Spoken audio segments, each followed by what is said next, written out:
Was goody. Was goody. Big soldier in the building. You already know. Yeah, I talked about the Shakur Stevenson and Williams Zepeda potential fight. But Oscar De La Hoya has come out and said, oh, well, it's fake news, so who even knows? The part that you mentioned that that they were waiting on correspondence from Gervonta Davis. Dwayne, what it do? Danny, what it do? Untouchable, what it do? The part you talking about where they was waiting on correspondence from Javante, bro, that's what I expect, dog. Like that's what I expect. Like it's just this tired song and dance with Javante. And I already said what that is too. That to me, bro, that's just a lot of identity politics. That's just a lot of people that they really want him to be something that he is not. They want him to be the cash cow, but he isn't. They want people to look at him as an elite fighter, but he don't fight elite competition. They want to elevate him to the position of a Canelo, which is absolutely ridiculous, while simultaneously tearing down Canelo, who has sold more pay-per-views. That goes without saying that he's a bigger marquee fighter and a more proven fighter. It's just identity politics, man. You know what it do? Giancarlo, you already know. Rider of the Storm. I'm not surprised that they dragging their feet. You know what I mean? I'm not surprised that y'all left them hanging for like a week without shooting them an offer, a term sheet. I totally believe that part of the story because I've been saying them dudes ain't about to fight. You bugging. You see how nervous Calvin get whenever he start talking? Look at what he said the other day. That if two dudes of the same denomination fight, they not gonna sell. Well, tell that to Floyd and Shane because they sold 1 million pay-per-view bars when they fought. So what are you talking about, bro? They scary as hell over there because even if the people that be hanging around don't know, Calvin know this kid's style is all wrong for my guy, and I don't think this fight pays enough that we gonna roll the dice. That's what it is. Like he knows, bro. Shakur is taller, longer. He got speed in his hands, speed in those feet. Pot shot from the outside. Yeah, Javante's a southpaw, but so is he. So where Javante's used to going into a fight, having that little edge that, hey, I'm a southpaw, I lead with my right. Shakur do that too. You know? People can say what they want about Shakur being boring. I ain't gonna argue with you. Sometimes he is. But I'll never tell you he's a bad fighter because I don't think he's a bad fighter. I think he's very good at what he does. And what he does, Javante ain't gonna get to land nothing. This is basically the Spence stuff 2.0. How they spent 5 years trying to convince the world that Spence is this and Spence is that. Just so that when the fight happened, you see how he looked. That's what's gonna happen with Shakur and Javante, man. I did want to wait to get into what Calvin Ford said because it's ridiculous what you talking about. By your logic, Mike Tyson and Holyfield shouldn't have sold nothing. Based on what you saying, by your logic, Mike Tyson and Lennox Lewis, Mike Tyson and Holyfield, Holyfield and Lewis, they shouldn't have sold nothing. Based on what you saying. If it was like that, but it's not like that. And the weirdest thing about that is, if it was Bob Arum saying something like that, oh, people would get offended. People would get mad. But Calvin said it, and y'all not going to get offended and get mad. It's the same thing. If Bob said that, if Eddie said that, what would people say and what would people think? What would be the narrative then? But Calvin says that, and y'all act like it's gospel because Calvin said that, even though it's actual evidence to the contrary. Floyd and Shane sold over 1 million pay-per-views. What are you talking about, fam? If you trying to be like Floyd, Floyd sold over 1 million pay-per-views with Shane Mosley. You just don't want to fight that kid from New Jersey. You could dress it up however you like. I've been new. The word been out. You don't want to fight that kid from Newark, New Jersey, man. He's scared, y'all. Tank don't be fighting no boxers. What you think, Frank Martin? Frank Martin is your answer to Tank don't fight nobody. Man, get out of here with that dude, B. Everybody seen that dude look old regular last year. What they don't say is, yo, if Frank is all that, why did he go life or death with Artem and Shakur beat him easy? Granted that it was boring, but he beat him easy. I ain't give Artem not one round in that fight. Not one. That would be a great fight. What's up with Orange? What's up, Orange Julius? You already know, bro. Bobby Light in the building. My man Kingstoni's in the building. Mars Boxale. Bernard, IBFP. You already know. This whole thing with Javante is a soap opera, bro. Because that's what they like about him, that he like a little sissy, like a little weirdo.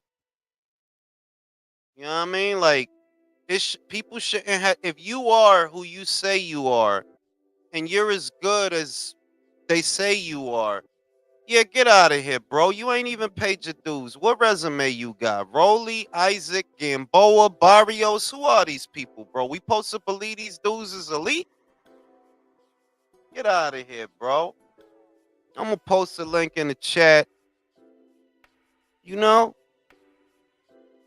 it's a little bit of fatigue, you know. It's fatigue. It's like, what else? What's it going to take, Tank? What's it going to take? You know who you looking at. You looking at Isaac or Rayo? You know who you looking at. Yo, did you hear that joint that Calvin said, bro? Yeah, I caught it. I caught it. I caught it actually on your channel today when I was watching your. I was going back and watching your videos. I caught it today. It's the stupidest shit I ever like, bro. And what kills me is that if somebody said that, like I remember when Abel Sanchez said that. Matter of fact, in 2016, he said something like that, and people got mad. And I brought up the same point. One, Abel, you full of shit, because when Floyd fought Shane, that did over 1 million buys. So I don't know what you're talking about. To be real with you, I don't know what you're talking about. Now, if you want to say that a particular fighter does not yet belong on pay-per-view, that would make more sense than what you're saying. But if you're just going to make a blanket statement like Calvin made, all right, well, I could say, yeah, that's bullshit, and you run it, basically. Yeah, I think. I think. Oh, well, I'm sorry. I mean, cut you off. No, go ahead, Devontae, go ahead. No, I just think there's a couple of reasons. One, they don't have the money to pay Shakur. Two, it's a bad style matchup. And three, it's in keeping with Javante's whole career. You didn't fight Tio. You didn't fight Devin. You didn't fight Campbell, Loma. All those guys, you didn't want nothing to do with them. So I mean, it's in keeping with Javante. I have a different question for you, country. A different question. Yes, sir. Do you think that if the fight were bigger, commercially, do you think they would fight Shakur? That's a tough one because part of me says if the money was big enough, they would, but then part of me says no, given his whole history and track record. He never takes a fight without some sort of advantage, or or that's a real challenge. He's always taken a fight where he's got the edge, and he would not have an edge in that fight. So that's why it's a tough one. Untouchable, same question. If this fight were bigger than it is now, do you think that they would actually take it? They need to take it. I've been waiting for this fight, man. I've been waiting for this fight. They need to take the fight. Like, we're waiting. We've been waiting for almost 3 years already. Where would you put the commercial value of that fight? That if they did it, what do you think it would bring in at the box office? I mean, to be honest, I would say around 300,000, 400,000 pay-per-view vibes. Damn, 3, bro? 3? No, that's exactly where my mind was at too, bro. Real talk, same question. If they did it right now, if that were next, What do you think it would do No, he hit it right on the spot, bro. That's exactly what I was thinking about. in Three, the Brown? 400K, right in the brown, bro. Shout out to the Brown. No, shout out, bro. I disagree with y'all. I think if they did that fight on the strength of Gilly the Kid, Cameron, and the people that are outside of boxing that know about the fight, I would put the number for that fight at $500,000. I Damn, disagree, word? Jules. I disagree. I don't know, B. That's One, optimistic as fuck. Shakur's stock is down for one, and if this is a boring fight, and then who's paying for the fight? Javante fans? That's Who's paying for that fight? No, Yeah, like I ain't he's gonna bro. lie. You served me Cooking. just now, bro. I ain't even going because like who is gonna buy the fight? Who gonna buy the fight? There is no Mexicans Yeah. involved. The Mexicans don't care about Javante nor Shakur. Who's paying for that fight? I will buy it. I mean, But I would buy it, but you know that some fights have a life of their own. You know, like Cotto fighting Margarito was not pound for pound this and pound for pound that, but in its time that was a big fight. Bro, Like different demographics though, family. You're talking about two completely different demographics. all right, put it this way. Because people outside of boxing know about that fight, don't that tell you that okay, this is one of the ones that might do all right? It might do all right. They knew about Spence and Crawford, fam. How good did that do? Bueno, okay, no, all things are relative, bro. While Spence and Crawford didn't do what we think it should have done, it did do 800,000. Now, if anybody tells me that it should have done more, I agree with you, because for you to build up a fight over the course of 5 years, at minimum you need to do $1 million if you waited that goddamn long. But we can't say it was a categorical flop neither, or that the numbers was horrible. They just wasn't what they should have been for a fight that took 5 years. So, Jules, I got a question for you. Is it really going to happen in November, or are they just? Is that just? Nah. That's bullshit, bro. That's bullshit. James Prince already said, and I believe Jay Prince. I believe him, bro, because in all the years that I've been watching boxing, Jay Prince has been there, and I never seen Jay in no bullshit. No caddy. No, you say I never seen him in no bullshit ever, bro. I never seen that shit. So if Jay say that, yo, they called us, we said we want to fight, then we waited a week, they didn't call us back. They didn't get in contact with us again. I believe him, bro. Now 444444567. You're fucking stupid. All right, I'm on my Jimmy Kimmel tonight. I'm here. What do you think that fight would do commercially if it were next? That fight would do a minimum of half a million. And here's the reason why. See, there's a lot of narratives. The reality is, yes, is Shakur boring? Okay, yeah. But there is something in the back of everybody's mind that says, what will he look like with that level of competition in front of him? And what will Tank look like with that level of competition? It's the unknown that I think will drive boxing fans to actually watch the fight. That's the same. Yo, listen. You know That's what's a so? good point, Hold on. man. Hey, shut the fuck up. I'm trying to make a point. Oh, you too. Fuck you. That's the shit that I be saying. That I remember when you was trying to sell a big fight. The big part of the reason that Camacho versus Chavez was big when I was young is because you just didn't know. You didn't know for sure who was going to win that fight. You didn't. You got to see it. You know what I mean?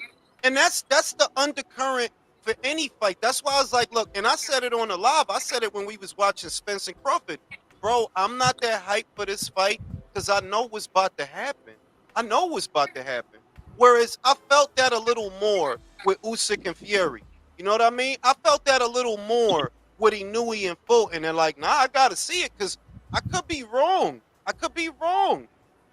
Now Shakur and Javante, it has that question mark, like, what's going to happen? Now, I feel oh, Shakur gonna take him to school.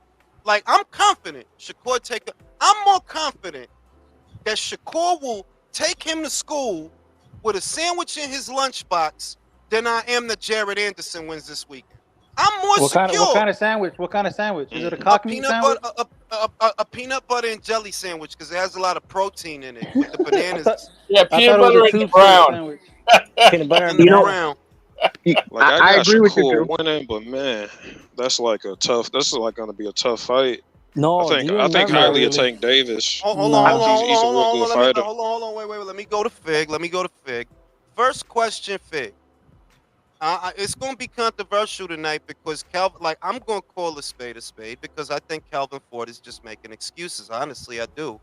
Calvin Ford literally said on camera that 2 black fighters can't sell. That's what he said. I know because I'm fucking old. Yeah, that's bullshit. So when you hear that, what do you think he really means?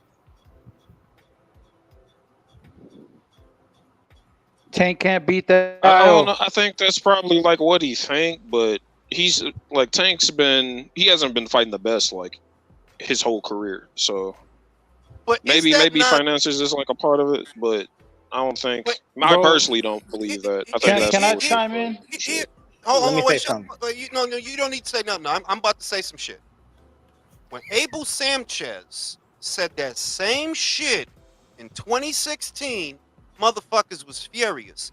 And then, like now, because I did videos on it, I said, you're full of shit. You're full of shit. You're nervous. You're nervous. That's why you're saying that shit. And when I see Calvin saying that shit, yeah, it's the same shit. That's bull. How could, bro, listen. Don't say shit. Mike Tyson is not just a boxer. Is not just a former undisputed champion. Is not just an athlete. This is an iconoclast. He is literally one of the most recognizable people on the planet. So for you to put an indictment on like that, oh, black fighters don't sell. Is that what you trying to say? Is that what you trying to say, yo? Calvin, I'm sorry. You're scared, bro. All I see is you're scared. That kid Can scares you. can I add my 2 cents? Yeah. If you take it a little bit further back, they already put their foot in their mouth when he said, and I quote, "When people watch a Tank Davis fight, they expect him to knock someone out. Why would we put our fighter in a situation where we can't do what we need to do?" Yep, he did. He actually did. He did Well, say that shit. Exactly. Did say that shit. The way I No, see it, this hurts boxing in ways that people don't realize. It hurts it in America. I want to say that. It hurts it in America because boxing is actually in bad shape in America. It'll be a while before Abdullah Mason or Bruce Carrington become draws. It's going to be a while, dog. We're at least 2 to 3 years before those guys really start moving things and depending on other outlying factors. Whereas, when I look at the UK, right? The UK has Moses Atelma, Johnny Fisher, Fraser Clark, Fabio Wardley. And not only do they fight the fights that they need to be in, even for guys that are just coming through, but all them dudes move tickets. All of them. People literally follow Johnny Fisher from town to town buying tickets. And then I look over in America, I'm like, yo, Javante, you damn near 30, bro. You are 29 going on 30. Is it like really? Do they gotta hold you at gunpoint to fight these people, bro? Because that's how it's starting to feel. let me say something. Do you guys remember when, before all of this, the biggest fight of the lightweight was Haney and Tank? Do you guys remember that? Like, everyone wanted to see that fight. Yeah. And look at it Yeah. now. Like, no one's even talking about it now. Well, that's because Devin. I mean, I still want to see it, but like yeah, the like best I fight would at still 35 is watch it. Shakur. Tank's gonna No, fuck him up. it's like it's not that Tank's gonna fuck him up. Like boxing doesn't work like that, and only Tank fans think that shit. Boxing doesn't work like that, bro. It doesn't. Triangle theories don't work. You saying Javante beat Ryan and Ryan beat Devin, so Tank beats Devin. Boxing literally don't work like that. You know why? Bernard Hopkins lost to Jermaine Taylor. Jermaine Taylor lost to Kelly Pavlik. Kelly Pavlik lost to Bernard Hopkins. Boxing don't work like that. The only time it's gonna be that way is if you are like, if you're like, I don't want to make it a Floyd live, but if you're head and shoulders above the competition, and nothing about Gervonta tells me that, because this is a crying shame. People don't realize 130 was deep when you were there. It wasn't just Loma there. There were other people there. Alberto Machado, Andrew Concillo, Miguel Burchell. You didn't fight none of them. Lightweight been deep. And you in a bubble with these retards. You ever got in trouble in high school, end up in a block program where they don't let you out the class? It's like prison. You got to eat lunch in the class. That's Gervonta. Oh yeah, they call that shit SSI. They called it in the 90s. They called it the block program in high school. And that sounds like detention. Oh, it's like all day detention. You go get your lunch and you got to be upstairs within a certain time. And you in there with Isaac, you in there with Rolly, you in there with these nobodies. Like, these is nobodies. Who are these people? Rolly retarded ass in there with his crayons. Yep. He in there putting Q-tips in his ear, bro. Like, chewing on crayons and shit. Hey, Jules, do you think Devin will beat Tank? At this point, it depends on the weight. At this point, it really depends on the weight. At 135, if Tank gets in, Tank knocks him out. At 140, he's got a better shot. At 147, Devin beats him. Devin's problem is you were far too big to keep boiling down to 135. And now, if you tried to make that weight, your punch resistance is gone, bro. It's gone. You know?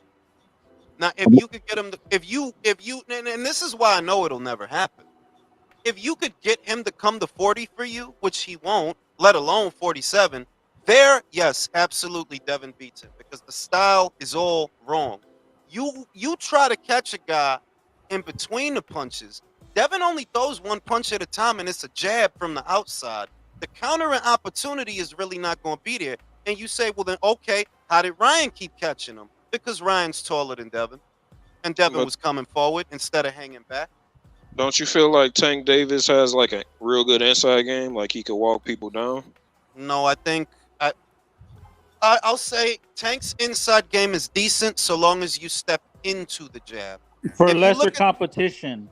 Yeah, I mean, like in other words, it's weird. I know. Tank has the right style for William. William has the right style for Devin. Devin has the right style for Tank. You can't stand in front of Tank throwing 5 punches because on the third, he's going to catch you. That's what he did to Leo. Leo kept throwing the right. By the time you try to throw the third right, boop, uppercut. Broly, same thing. You were stepping into the jab. You were doing all right, but you got overzealous. You tried to bring over a right. You got hit with a left. No, you got hit with a right. It was a right that he caught him with. So as long as you staying on the outside, staying behind the jab, taking a half step back, or pivoting, as long as you keep him in front of you at arm's length, yes, you could beat him because he's very simple. I'm sorry, but I know what I'm looking at, dog. Like, you're not bad, but you ain't that good. You're not. Oh no, I feel like Tank is like complete. Like, I disagree. He's got about like 3 styles down. I seen him box off the back foot really well. Him stepping forward, applying pressure, he's really good at it. Against who though? I mean, the guys he's beating aren't the best guys, but they are like good they're guys. not. No, I don't even agree. I don't even agree with that. Look. You fought Gamboa. Not only did Gamboa have why would I do that if I'm evaluating him? Why would I exclude somebody? Because he fought better people than Gamboa at the time. You know? That's not the point. That's not the point. I'm not gonna handicap nobody. You fought Gamboa, who not only had a wardrobe malfunction the night of the fight, he had a torn Achilles tendon. It took you 12 rounds to stop him. This man had been dropped already 21 times before he fought you. This man was stopped in 7 rounds by a fucking journeyman. If you are who you say you are, why did you need 12 and the journeyman needed 7? Didn't Benavidez get dropped by a journeyman? Ronald wasn't really a journeyman at that time. If you want to say he's a journeyman now, you can. but he wasn't a journeyman at that time. I saw a Like I funny got comment. Shakur beating Tank. Oh my bad. Go ahead. No, I saw a funny comment. It said that the guy said, "Oh, that Tank is the Lamar Jackson of boxing." I mean, Lamar Jackson Damn, is that's sucking the crazy work. playoffs. When I look let at me, Tank, I see a complete fighter. Like he's got like and I disagree. It's easy to Yeah. look good against. Hold on, it's easy to look good against people when they match you so soft, and they've been matching him soft for years. I'm sorry. The I think I, matchmaking with him is so fucking obvious. It's like, yeah, of course, bro, of course. Get him in there with Leo, who ain't got power. One, Leo hasn't had power since he was at 122, bro. At featherweight, you didn't have no power. At 130, you really didn't have no power. Sorry about Put him in that. there with that guy. What's a complete fighter though? Like Terrence Crawford is a complete fighter. That's what I was yeah. gonna Tank, say. Tank don't do nothing that Terrence. What's a complete fighter that makes Tank a To complete me, fighter? You know who's to a me, complete someone fighter? who's like mastered multiple styles. Like even though Do He Tank do didn't. hasn't been complete fighting the fighters best lose comp, rounds to how Rolly Romero? Oh, he's hold on. Wait, behaved one like at a elite time. fighter One to at a him. time. One at a time. Let me read these super chats because I got a shout out to my commercial sponsors.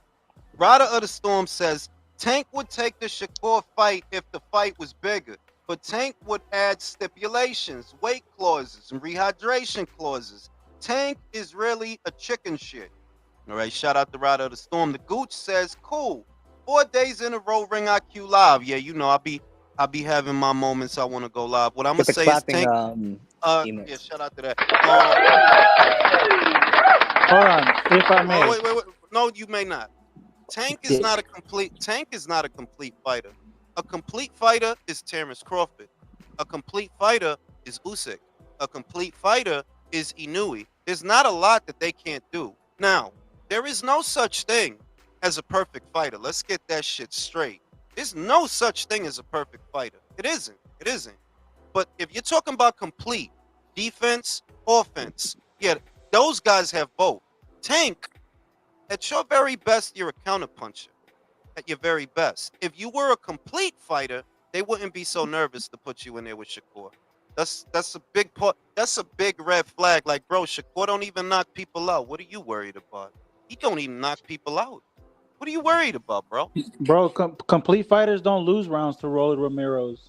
That's another thing. But He this is really what I'm lost saying. rounds to Like you Rolly. talking about like in the Rolly fight. I think Tank is like when I say complete fighter, I mean just like a mastery of like different styles, multiple styles. What's I the, what think other? All right, can you tell me what styles he has?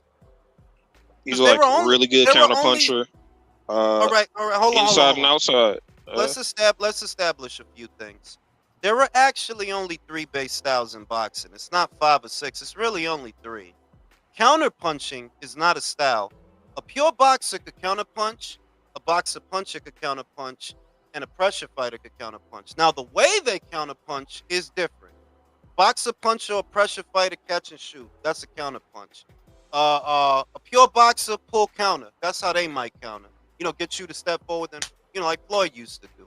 Counterpunching is not a style by itself because everybody can do that. Now, Javante is a boxer puncher. That's a style. What's a boxer puncher? Guy could box a little bit, punch a little bit. He's got both.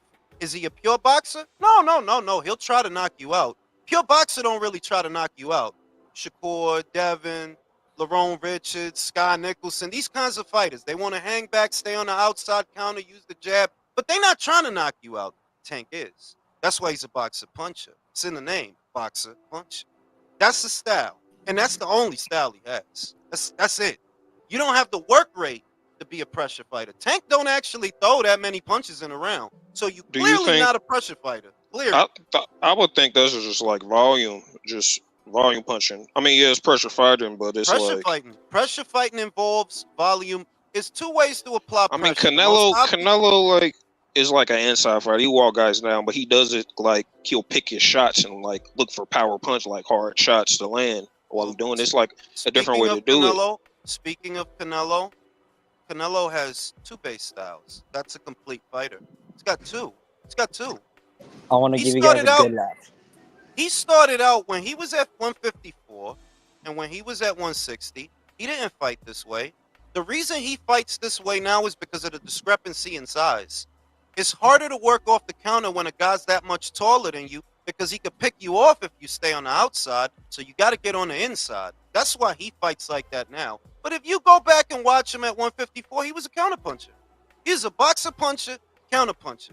He used to set guys up for counters. Now he comes forward in a high guard, baiting you to throw so he could counter what you throw. That's how he applies pressure. And that's what a complete fighter can do. Like, you don't think Tank applies pressure similarly? No, he looked terrible with Frank. He kept getting hit in the face. Looked terrible. Absolutely terrible. And if that's how you look, I didn't think he looked terrible. That was like my favorite knockout from him. Like he knocks out.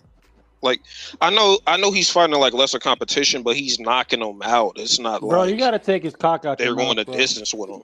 We ain't got to do that. We ain't got to do that. All I'm saying is, look, man, you talking about how the movie ends. I'm talking about how the fucking movie's written. I'm sorry. You lost the first 3 rounds to Frank Martin, who ain't do shit. What do you think happens when Shakur's in there? Am I supposed to look at Frank as being anywhere around Shakur? Because I can see that he's not. Can I say something? Good. I feel like with that fight, I feel like Tank was letting Martin like get the work in, and then eventually like he was just trying to get him tired. I think Tank was just ready to just knock him out. Like, I think that you guys didn't start saying that until after the fight, because I'm sorry, I don't know what world y'all in. Can I say something? Can I finish the sentence? You're not getting punched in your face. He was getting punched square in his fucking face. Yeah. I don't know what fight y'all watching where you would think, yeah, I'm gonna let him punch me in my fucking face for 6 or 7 rounds. Because I want to I want to get hit. I want to get punched in my fucking face. And I want to chase you from turnbuckle to turnbuckle. You ain't doing that because you want to do that. You doing that because you can't catch him yet. Now, did Frank slow down? Oh, yeah, he did. But that didn't go 7 rounds because, yeah, I want to get punched in my face for 7 rounds. Because I'm Tank. I want to get punched right in my fucking mouth for 7 rounds. And I want to I think he was trying to, but I don't think Frank is I didn't consider Frank like a bad fighter. I thought it was a good fight, but it was like a part of a game plan. Even though he was like taking like the straight punches, jabs and stuff, he was returning like power hooks and all right. If your game plan is to get hit in the face, if your game plan is to get hit in the face and then return fire, your game plan sucks. Yeah, I mean, Canelo gets caught coming in doing the same thing. Like Canelo doesn't. What can I say something? Canelo doesn't get hit as much as Tank. This is the not as much, thing. But it's he does. No. Not only does he not get hit as much, he doesn't get hit as much against better fighters. Caleb Plant wasn't tagging him. Like he wasn't getting touched up by Caleb Plant. Like not early in that fight coming in. Not really. No. Caleb started that fight on the back foot. When was he lighting up Canelo? He started. As Canelo was coming in. You started off that fight out of your shell, moving around. You didn't do nothing to Canelo. Canelo was walking him down. He was hitting with straight punches. Let me ask a question. Who got hit more? Tank with Frank or Canelo with Plant? I would think Tank got hit less because it ended earlier. But Canelo's kind of went longer. But maybe it's because he was fighting a better grade of fighter. Because he was fighting an unbeaten champion, and you fighting Frank, who did what again? Oh, right. You went life or death with Artem Hadatunian last year, and everybody forgot but me. That after the fight, there was people saying, yeah, I don't even think Frank won that fight. What? No, I didn't think Canelo outboxed Plant. So can I ask this? At that time, he's just walking down people and just beating the fuck out of them. Go ahead, Debunking. Since Tank can walk through punches and stuff, do you think he would have a good chance? I'm not asking you, Ring. I'm asking the gentleman about Tank. Do you think he would walk through Teofimo if he fought Teofimo at the time? I don't think he would fight Teofimo like that. No, I don't think he will fight him. I don't think he has a choice because you let Rolly jab his way in until the 6th round. If But Tio Rolly catches was like you, real stupid, and he knocked him out with one punch. Like he was looking for it the whole fight. Like he was what I'm missing it, but like I could see what he was trying to just counter. Rolly was just stupid enough to like keep coming in and like being the bigger guy, stepping in on the shorter guy, and got counter coming in. Like but this is a he's not a smart recurrent. fighter.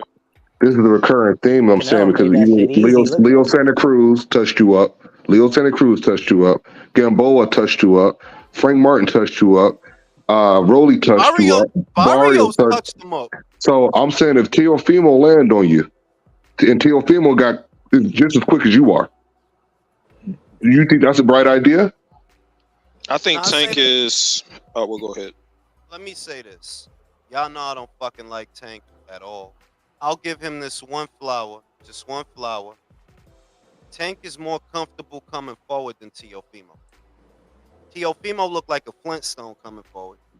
Like a Flintstone, like he's trying to hit you with. Like, what are you doing, bro?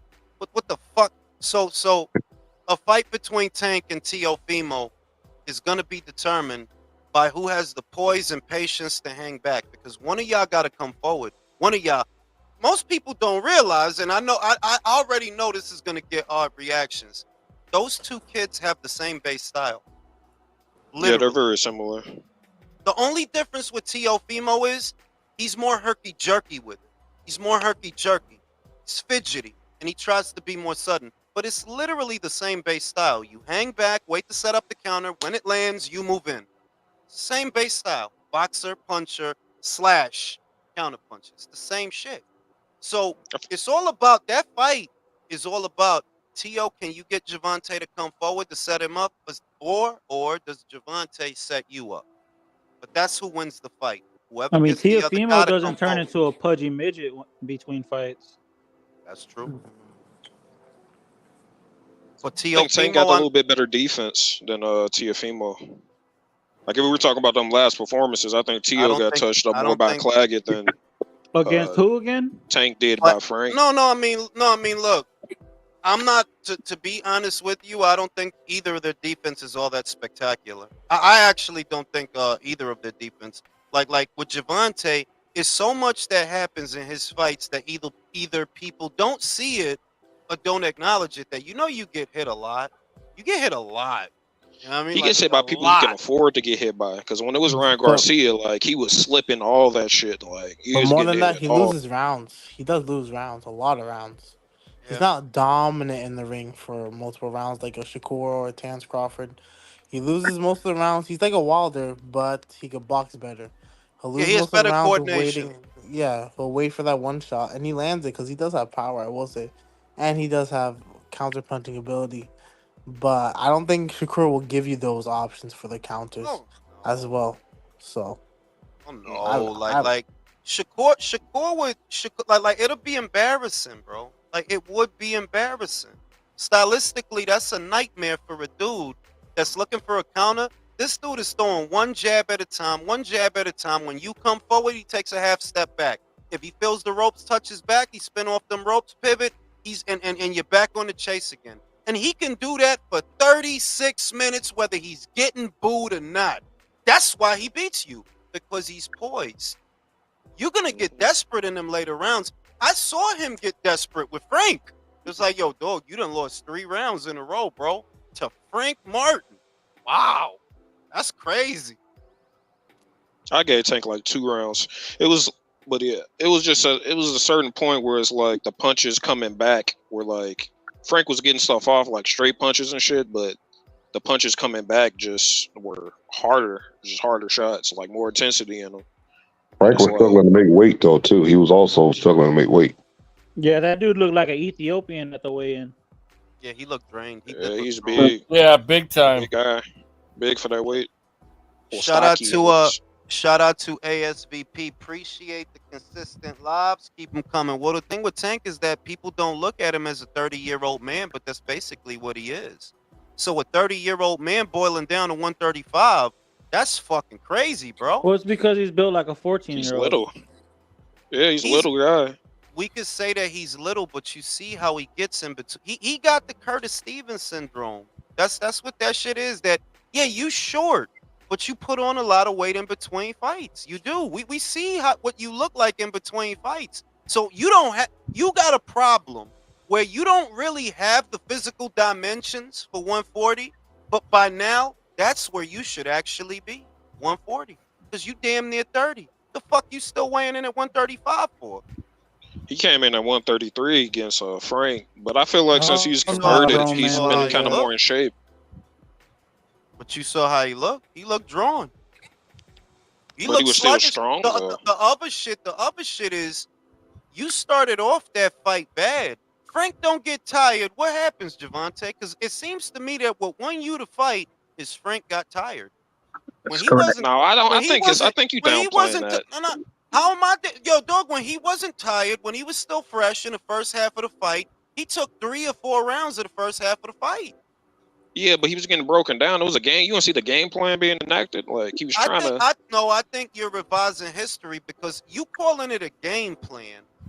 That Tank is getting punched square in his fucking face, chasing it. That don't look like a plan to me, dog. Like, they look like your plan is not working, or your plan, I don't know. I guess it relies on him getting tired. But I tell you what, while you waiting for that to happen, you're losing rounds.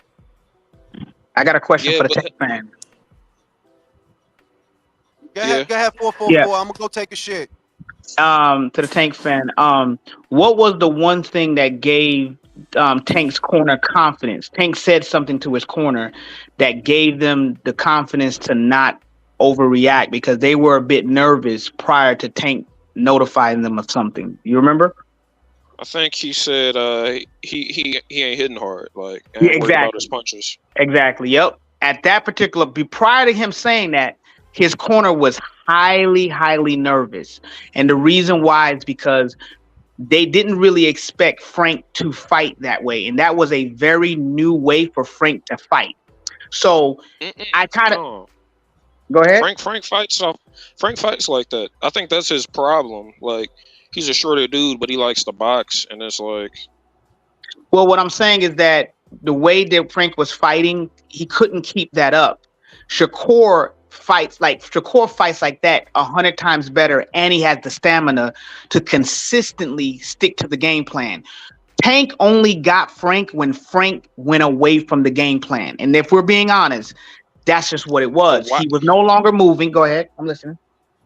Yeah. I'm a boxer fan. Like I like all these guys. I got Shakur winning that fight, but I think Tank's like a really good fighter. Like what I saw in that fight was Tank enacting the game plan of kind of similar to what Canelo's been doing to guys at 68 of. He's not throwing a lot of punches, but he's landing very hard, powerful, isolated shots that are doing damage.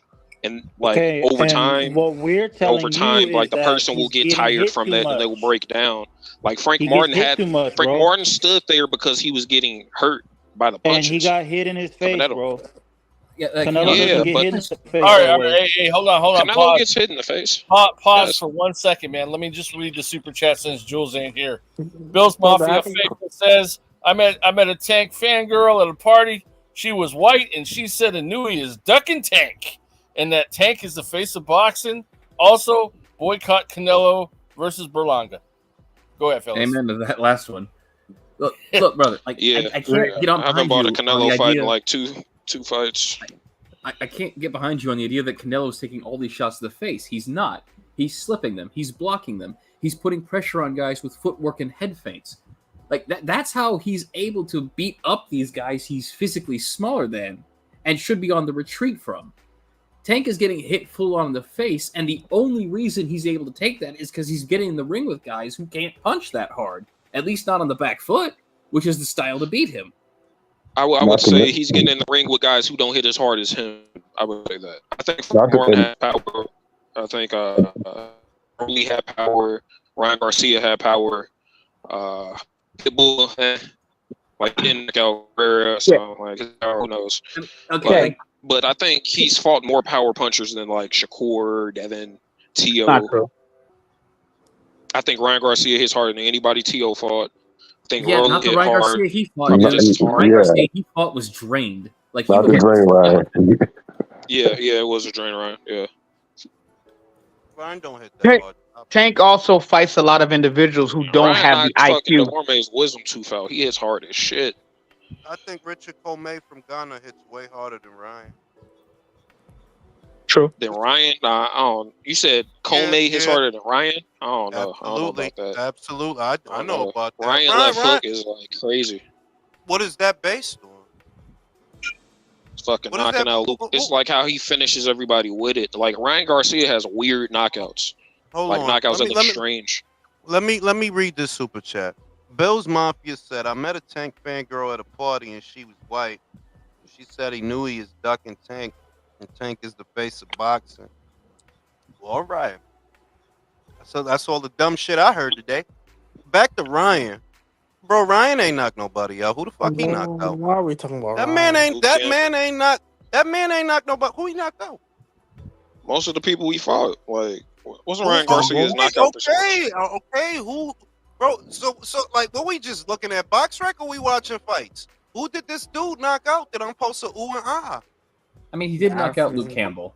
He knocked Yeah. out Luke Oh, Campbell. Pretty shot. God. He knocked That out was a Luke good one. Campbell? Knocking out Delorme was a good one. Delorme. Bro, He you didn't know fight how Delorme. My Yeah, bad, like- not Delorme. Fortuna? Oscar fucking that dude ain't knocked Duarte's Duarte. He's talking about Duarte. Duarte. He gave so. Well, pardon me. What did Duarte do, bro? That I'm supposed to look at that like, oh my god, he knocked out Duarte. Julius Duarte was lightweight. That oh my god was That zesty as he fuck. moved up to super lightweight, and he ended up fighting at welterweight. Let me That is tell. Let what me he did. let me help y'all. I'm gonna talk about a kid that is really impressive, and all the good things he ticks off on all the boxes. He fought this past weekend, Moses Italma. Why is him knocking out Marius Vach noteworthy? Because you don't just fucking knock out Marius Vach. That's why. Not only is he bigger than you, he usually takes people the distance. This fucking kid stopped him in 2 rounds. So when I see that you stopped the guy that normally takes other young guys the distance, that you stopped him in 2 rounds, that's how I know you got something. Ryan, who the fuck did you? Yo, I didn't forget how he looked with Emmanuel to go. And he didn't look good in the Duarte fight either. That's the worst shit. You don't. Most of that fight, you look like ass. Most of that fight, doing weird shit. I'm not talking about based on the performance, and I know like the level of competition matters. Like if you're able to hit a guy, I'm just talking about overall power. If it does land, I think Ryan hits hard. You know what I mean? He hits hard. I hear Then what why, you're saying. no, but the wait, problem is- Jason, wait. Let me answer. If he hit so hard, why is it that you spent your whole time at 140 fighting people from 135? If you hit so hard, you didn't fight not 140, bro. All you fought was little dudes from 135. So you He could fought look. Devin, shit, but I mean, we Ain't know how Devin, that. but wait. Devin ain't from 135. I That's mean, the point he's I'm from making. 135, isn't he? Like, isn't Ryan start his career at 135? Yeah, but look at the size of him though. Look at the size of him. You said that the weight bully got weight bullied. I mean, like you're a weight bully, Ryan. You were 5'10" at 135. The fuck does that make you? And when you move up because you can't make 135, you decide I'm not going to fight no 140s.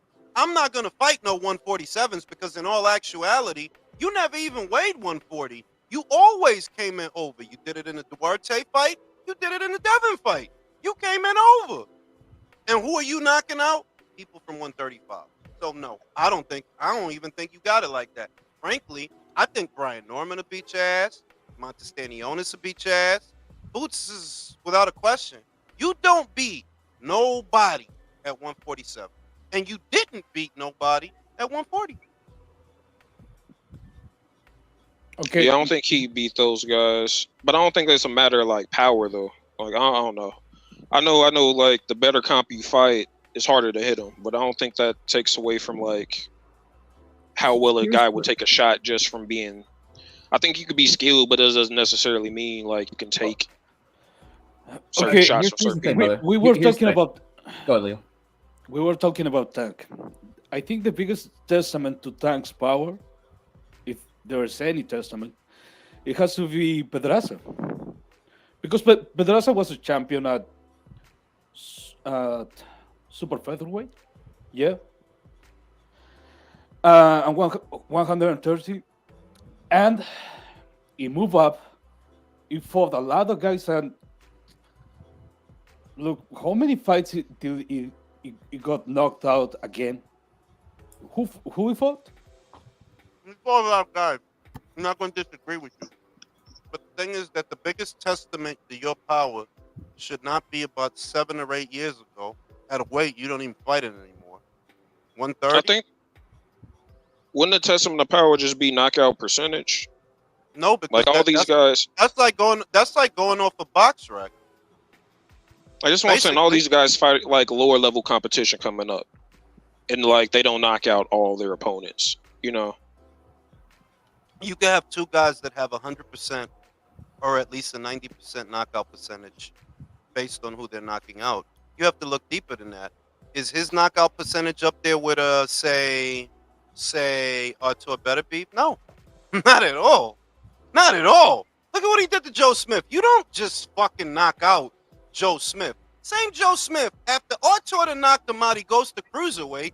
He doesn't get knocked out. But when he fought Artur, oh yeah, he knocked his ass out. Artur Beterbiev stopped Bozdick years ago. Years later. Did Davis stop Bozdick? No. So you know he got something. More to boxing than what you see on paper. Knocking out fucking knockout percentage. I was like, you see like certain fighters like when they fight coming up, you're not fighting the best comp, and it's like no, a lot of the guys that go the distance with some of these ham and egg dudes. The thing but is, we you gotta watch other stop. people who just got power. We gotta stop. While we talking about guys that's on the come up for a dude that's damn near 30. Clear, like you didn't came already. But he's still knocking people out. He's knocking people out left and right still. Like, you didn't knock out Isaac. Well, no. You didn't knock out Isaac Cruz, and you needed 12 that was about rounds it. to Like knock who out. else didn't he knock out? You needed 12 rounds for Gamboa. Yeah. 12. I think that's more it's kind of, and this is why I got Shakur beating Tank. I look at Tank like a lot of power punchers are kind of like cheetahs. Like he's able to generate a lot of power, but in short bursts. He won't be able to do it the entire fight. When he had Gamboa there, it was like he was taking the shots even though it was late. Isaac was taking the shots even though it was late. So if he fights Shakur will make him miss, and it'll be like you're missing big shots. And then by the end of the fight, Shakur will probably be able to stand in the pocket with him and take those shots and just. The matchmakers fooled a lot of people into thinking. This is the weird thing. Here's another example of the matchmakers. Mario Barrios was supposed to fight Regis Prograis at 140. This before Tank fought. Mario Barrios told Regis Prograis, I can't make that weight no more. That's why they didn't fight. Then Tank comes in. Not only does he force him to stay at that weight, Mario said he put a rehydration clause on him. So when you go in there and stop him, I know why. You handicap your opponents. You did it to Mario. You did it to Ryan. If you all that, why are you handicapping your opponents? Why? And another thing, doesn't Canelo do that? No, that's a myth. Who did he handicap? I mean, like I know that Callum Sergey Smith had like what 4 weeks to prepare. And... No, that's a lie. That's a lie. That's a lie. He had a full camp. Said that himself. Full camp. No rehydration clauses. That's a lie. Kovalev, I would say, yeah. It was never confirmed that Sergey had a rehydration clause. It was never confirmed, but I'll go ahead and say, yeah. Now, how many years ago was that? Because he ain't do that to none of them guys at 68. None of them. He didn't do that to Bivol.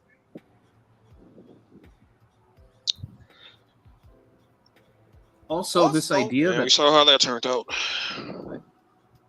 Saying Bivol ain't no slouch. I said that before the fight. Some people Also, didn't find that out until I thought he was gonna be Bivol, to be honest. I didn't think that fight was as bad as people said it was. Like I scored to like 7-5. I don't think it's as bad as people said it was either. The disconnect is that losing a Bivol is something to be ashamed of when a 6'2" guy who walks around at 200 and change still ain't fighting people like that. but a little 5'7" redhead is. He's supposed to be the scared one. Okay. Also mean, the people- idea that oh well, he's been knocking people out, so like he's got power. Fucking Devin Haney was knocking people out on his way up. To the point where how many years did we hear, oh, just wait till Devin Haney moves up, he'll start knocking people out again. Nah, you were facing guys who sucked. Bro, the real shit is that people overcomplicate things wanting to believe shit that is not there. Javante, you ain't knock out nobody worth talking about. Nobody. The way I know a real puncher from a Javante is, look at Artur. It don't matter who it is. It doesn't matter. And in the last 5 years, all he's knocking out are top contenders. That's all he's knocking out. Yard, that's a top contender. Joe Smith, that was a champion. You know what I'm saying? Bozdik, that was a champion. Bozdik, years ago, was obviously a younger man, closer to his prime. Artur knocked him out. He was unbeaten at the time. He knocks him out. Overpowers him. Fast forward, Bozdik comes back. He's damn near 40. David Benavidez can't knock him out. He can't even hurt him. Yeah, it's too bad that dude gets hurt. It's too bad he's fragile, man. He gets hurt like after every fight. That's because he does intensity workouts. When you see what he's doing in camp, you can see how I like the push-ups. Push-ups on your wrist and shit. I ain't doing that. I'm not doing that fucking shit, dog. Like, what are you about to fight, Thanos? Fuck wrong with you?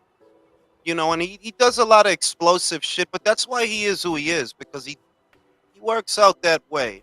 The point is that power doesn't have to be real power. It doesn't have to be disguised. No, it doesn't. Like what you see from Javante is matchmaking, clear as day. That's matchmaking, bro. That's all.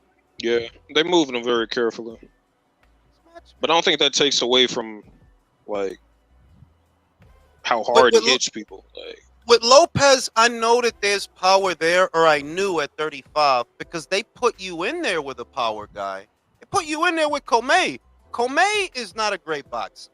And he throws all his punches with the same K. They're all fastballs, bro. He's trying to knock you out with everything he throws. That's his Achilles heel. But can that man punch? Oh, yeah, he can punch. That's why he did. Look at what he did to Jackson Marinez versus what Rolly didn't do to Jackson Marinez. You needed a gift over Jackson Marinez, Rolly. Richard knocked that motherfucker smooth out. What was it, 2-3 rounds? He knocked him smooth out. Guy's got power. Now, I know Teofimo got power because they put you in there with a power guy. Like, either he's going to knock you out or you're going to knock him out. But one of y'all get knocked out. Richard got knocked out. Shout out to motherfucking, my eyes crazy. Marsbo. Trainer Buddy McGirt confirmed in an interview that Kovalev had no rehydration. See, I didn't know that, bro. I literally didn't know that. And he would know because for those that don't know, when he won the belt back, that's who he was with, Buddy McGirt. I never saw nothing written anywhere that said he had a rehydration clause. I've never seen that. I just hear people repeat it because somebody suggested it. But I never saw nothing from Sergey. Yeah, I got a rehydration clause. What Sergey was complaining about was the turnaround. That's what he was complaining about. That he had just fought Eleider Alvarez for the second time. He won the belt back, and then the Canelo fight was close to that fight. But I never heard him say nothing about no. I thought it was Anthony Yard, right? He fought Anthony Yard, then fought Canelo. Right? No, was it Yard? Yeah, it was Yard. Yeah, because he was hard. He almost got beat by Yard. Yard was right. And then it was stopped with the jab. Right. He had the 2 fights with Eleider, and then he fought Anthony in Russia. Chelyabinsk, Russia. I'm getting old. Shit. Fuck you, Jason. ASVP said, who was your picks for this weekend? I haven't decided yet. I'm looking at Rayo. I'm looking at Rayo like, man, listen, man. Isaac really ain't shit. Rayo got a stronger corner. He gonna feel good at 140 because he got height. He gonna feel That's good. what I'm saying. I'm going for the 2 upsets. Rayo and Bakole. Rayo and Bakole. I ain't gonna lie, Miller looked like he on Ozempic. He lost a lot of weight. I'm about to say that. And Bakole too. Both of them lost a lot of weight. They look good. Yeah. Oh, shout out to Ozempic, bro. It's gonna be like 3 or 4 upsets. They said that's what Ice Spice is using. That's why she lost all that Yeah, weight. she did. She did. She did. She still look good though.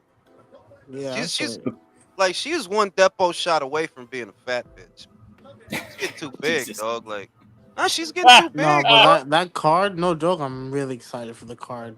Yeah, Not that's a even just good-ass that Terrence is fighting. Like literally, the whole card is beautiful. Dude, bro. Bakole's gonna beat the shit out of He's Anderson. gonna walk. Yo, Yeah, I he's gonna just ragdoll him. Ortiz Yo, he's and gonna, what's her name unless he fight supposed to be? unless he turn into a completely different fighter, which I don't have nah. Jared. That's the one I'm going to say. I don't have Jared winning this week. I don't. I sold on when I seen how you acted with Riyad Murray. That's the last straw, bro. If you can't handle that dude, motherfucking, I think Arsene It Goulamarian was handled Charles that Martin for fucking me. dude. I think what he wants to do in this fight, I think he gonna come out trying to jab and hang back and wait for counters and shit like that. But you know when he does that pullback shit, Bakole's gonna catch him with that. I was looking at Bakole today, bro. Like this guy's It's enough arms tape. are really long. They're really long. Not even just to mention his combinations, but he'll catch you when you pull back out. And he's gonna walk him down. Like I just don't see how Jared could win this fight. I really I don't. don't see like unless he turns into a different, which doesn't happen. Like it just doesn't. It doesn't happen that often. I'll say that. Because anything is possible. But he got a lot of bad habits, and it's all Uh, based on how they brought him through. They're like, why they keep putting you in here with heavyweights that's 6'1" and 6'2"? Why do and they keep doing that? the nail in the coffin for me Exactly. is that you went and you got with Sugar Hill, bro. That guy sucks. Oh, yeah, I don't trust that dude no more, bro. I mean, like I wasn't I sold never anyway. did. I never Yeah, did. like It was the Charles Martin fight for me. That was the fight where I was like, all right, they finally got him in here with a big guy. I want to see this. And he went to the And then wrong he just trainer kept for getting this caught, fight. leaning back. He went for the wrong trainer for this I mean, fight, bro. frankly, the other thing is that we sometimes when we have the conversation, it's in an arena where every problem has a solution. No, some problems don't. Jared, I don't think you have heavyweight power. I don't. I see what Moses did to Vok, and I asked myself, yo, would Jared do that to Vok? No. No, he Hell doesn't. Because you know, Jared, what he tries to fight is almost like he tries to fight like a lighter guy. You know what I mean? Yeah, Like his like a style is like Moses is a heavyweight. When you see him fight, he fights with authority. Like he puts his feet down. Jared is trying to be fluid. You know what I mean? He's jabbing. He's moving around. Jared trying to fight like he's a lightweight. Like, bro, That's what I'm you a saying. Like heavyweight, bro. he's trying to move around and shit and jab, take angles and all that shit. Bro, stand there and fight, bro. Stand your ground and fight. He's only 23. Domo said Morel will make a statement at 7. I'm looking forward to that. Oh yeah, He does. That dude is made for TV. I know, like he only got like 10 or 11 fights, but all the bro. fights They I need seen to was put him on TV constantly, bro. for real. And my favorite fighter in Billy, like he the most entertaining fighter to watch for me. Like, man, Oh, he about to that fight guy's fight Munguia. Sergey. He about to fight Sergey. I can't wait for that. He gonna knock out Sergey quick. Oh yeah, I know, but it's gonna be fun because Sergey is a stubborn fighter. You gotta fuck him up to really, get him out of there. So it's gonna be fun. And I do think Mobili's gonna knock him out, but it'll be fun. I like fight. That's like Chisora Rejoice. It's like I know what's gonna happen. Well, no, I ain't gonna lie. I got that one wrong. Yeah, you got I that got that one one wrong. wrong. Don't forget I got that. that one. Shut the fuck up, yo. Shut the fuck up, yo. Does your pound for pound list change on how Bud performs? Nah, I mean, so long as he wins the belt, he moves up. So long as he wins the belt. That's what it's all about. Now, what might change is whether or not he gets the Canelo fight. That's what might change. Mario Munguia says, ask Michael if Bakole's arms breathing like that. Who's breathing into the mic, man? Ask Michael if Macauley's arms are also veiny. Are they? Michael? Answer the question. Did he fall asleep? Bro, that's fucking Michael breathing like that. See, no, look. it's not. No, it's not. when I muted you, that shit went But away. I was literally asking where was that Bro, coming are you from. What do you jerking mean? off? Why are you breathing hard, I was bro? literally asking where that was Don't coming be from. fucking jerking off on the live, bro. You wish I would do that, freak. See that there the shit is again. Well, Not me. bro, somebody breathing wild hard. I don't know what's going on. But yeah, I got Bakole beating Jared Anderson. I just don't see it another way. If Jared wants to surprise us, let him. But everything I've seen so far, I'm like, yeah, I'm not seeing it, bro.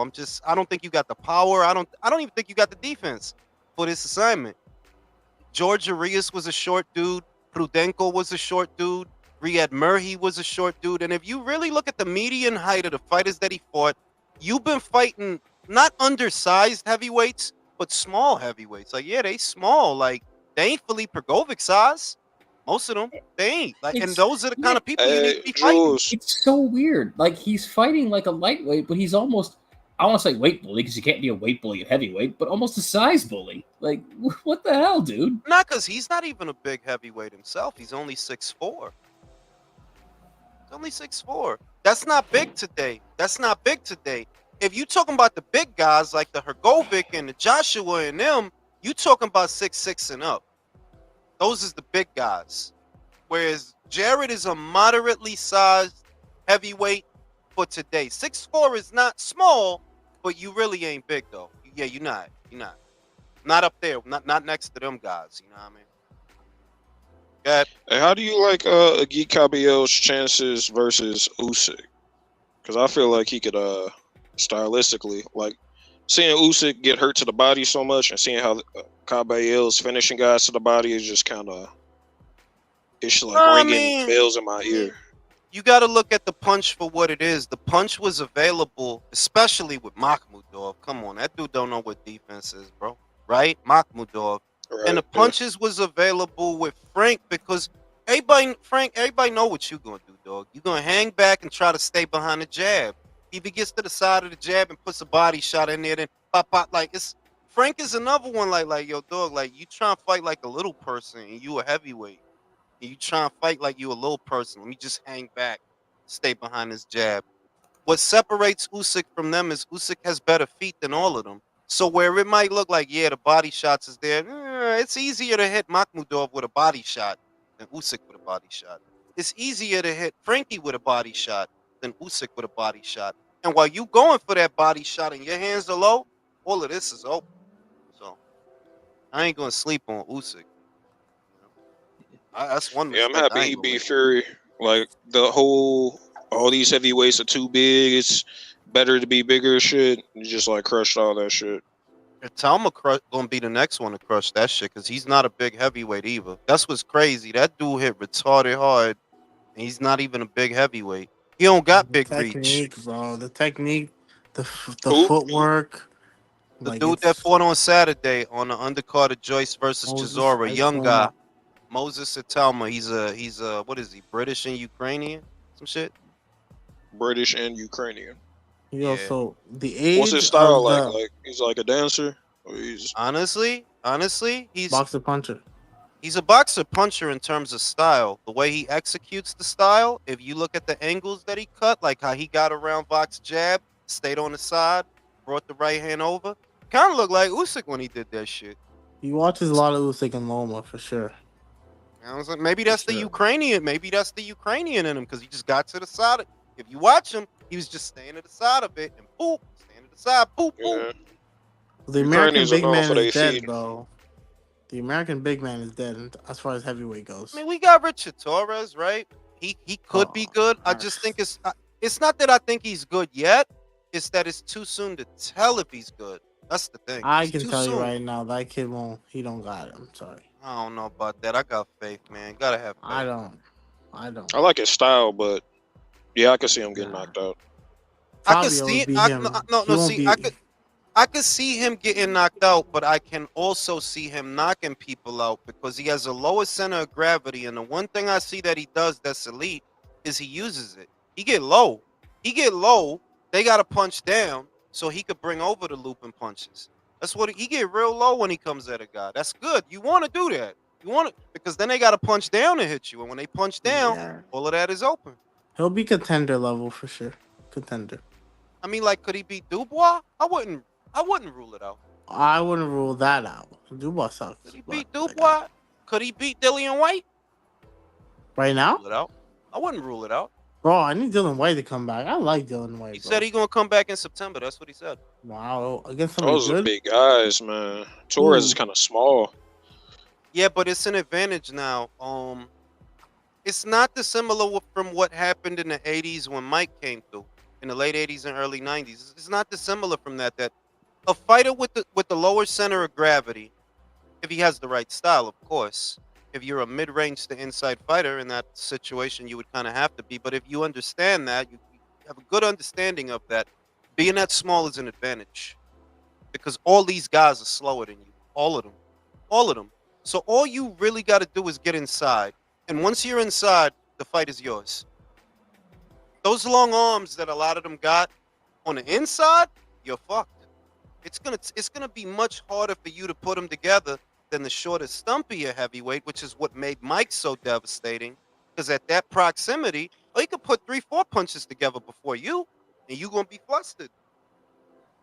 Try to tuck up behind the guard, big holes on the side, big holes up the middle. That the smaller, shorter, stumpier fighter, like Mike Tyson, or in this instance, Richard Torres, can exploit. But the trial is always gonna be getting inside. For him, oh yeah, that's always going to be a trial for you because they're all bigger than you. All of them. Most of them. But the advantage he does have is that how many heavyweights today have a really good jab? Like how many, really? AJ, Chang, Usyk. I feel like the elite guys, Tyson Fury. I like Tyson Fury's jab. I Flicks with it. It's like floppy. I actually don't like his jab. I've never, because it's a flick jab. Flick jab.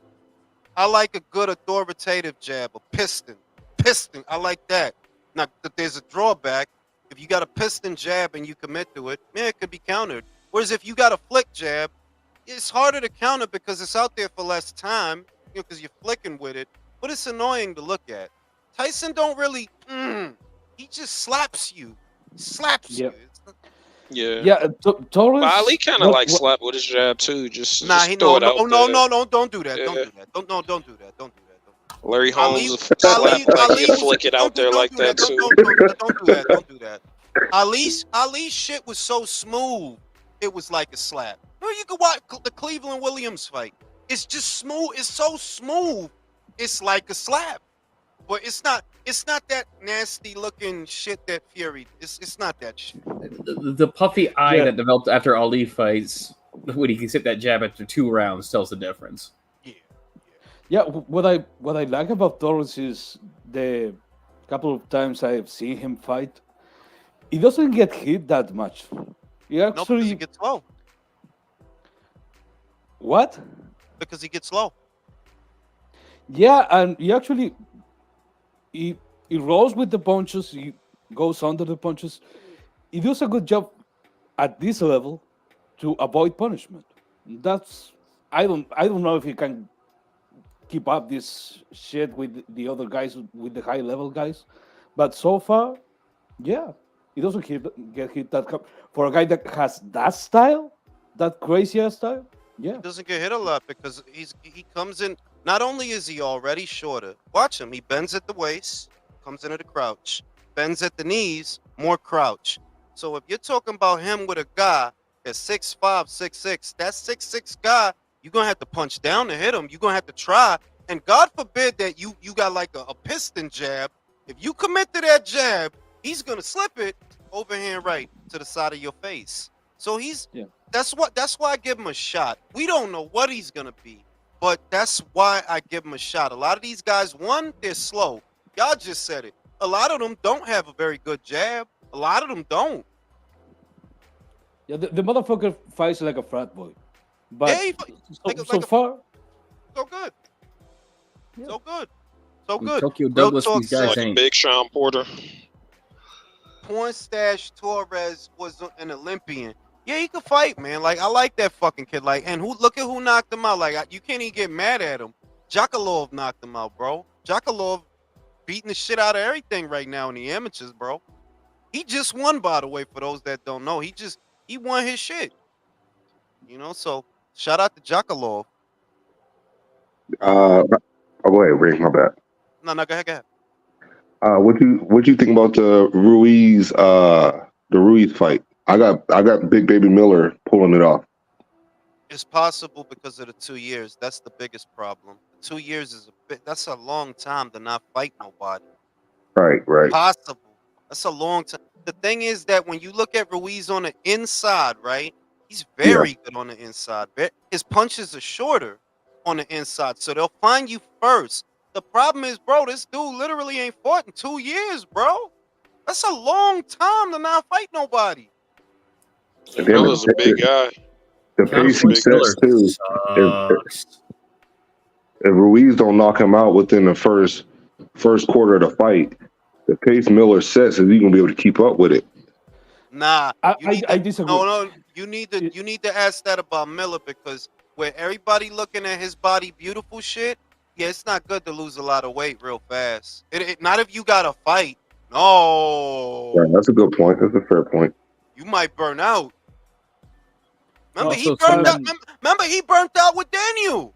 He was doing okay in the beginning. Yeah, but he was 500. He was 500 pounds. Did he lose a lot of weight? Not in that fight. Not in that fight. He was big as shit in that fight. I disagree. Also, How much weight did he lose? I mean, look at him right now. Because he obviously they haven't weighed in, but to look at him, he looks like he might have lost 60 to 80 pounds. Yeah. Damn. He's good lean. Yeah, but we are talking about who has the edge on stamina. I think it's that guy is Ruiz. Ruiz. Really. That mother. I agree. If he smells blood, yeah, he's gonna go for it. He's not gonna get tired. The same with shit that happened with AJ.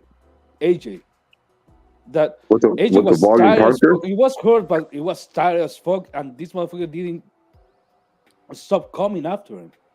Yeah, but AJ was a volume puncher, and that was within the first 3 rounds of the fight. I'm talking about Miller's a volume puncher. He throws a lot of punches.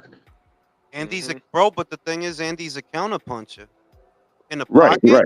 He's a counter. In the pocket, he's catch counter. The main thing that makes me nervous is the 2 years, not the styles. Yeah. It's the 2 years that I'm like, yo, that's a long time to not fight nobody.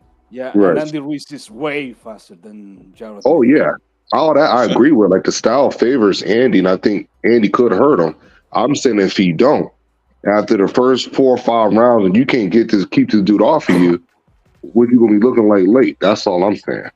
I agree with that, but I also remember the Lucas Brown fight. Bro, you had to fight Lucas Brown. You understand that shit? It wasn't you had to fight Lucas Brown, bro. It's like, yo, come on, dog. Like, come on. It's Lucas Brown, bro. Come on now. So it's hard to imagine that. The thing is a lot of what makes this fight hard to edge is there's a lot of intangibles. We all know Jarrell Miller is an accumulation guy. He gotta hit you with a lot of shit. If he is gonna get you out, he has to hit you a lot because he doesn't have one hitter quitter power and he doesn't have the range of motion to drive his punches. That's why he slaps. Right. He's so big, he gotta slap because he really can't drive the punch. Where Andy, short range with short punches, yeah, he's a bad dude. Short range, like, but he's so much smaller too. Like they just did the weigh-in, not the weigh-in. They just did a face-off like 16 minutes ago, and yo, he looks so small next to Jarrell, bro. Look tiny. I don't know, man. It's gonna be a good fight. For him to lose all that weight, do you feel like since he fought Dubois in Saudi Arabia, he's like found a new level of motivation, like remotivation, taking it more serious? To be fair, maybe this fight doesn't happen at all, because if I'm Jarrell Miller, I'm losing a lot of weight. Maybe I'm not being clean about it. No, why you think I said Ozempic, bro? I said like, yo, this dude is on Ozempic, bro. Like that's everybody knew. That's all the fat people knew shit to lose weight real fucking fast. Is Ozempic, and you know him, dog. You tested positive in kickboxing, 2 times in boxing. You know what I mean? Like, it wouldn't surprise me. It wouldn't surprise me. Like, come on, B.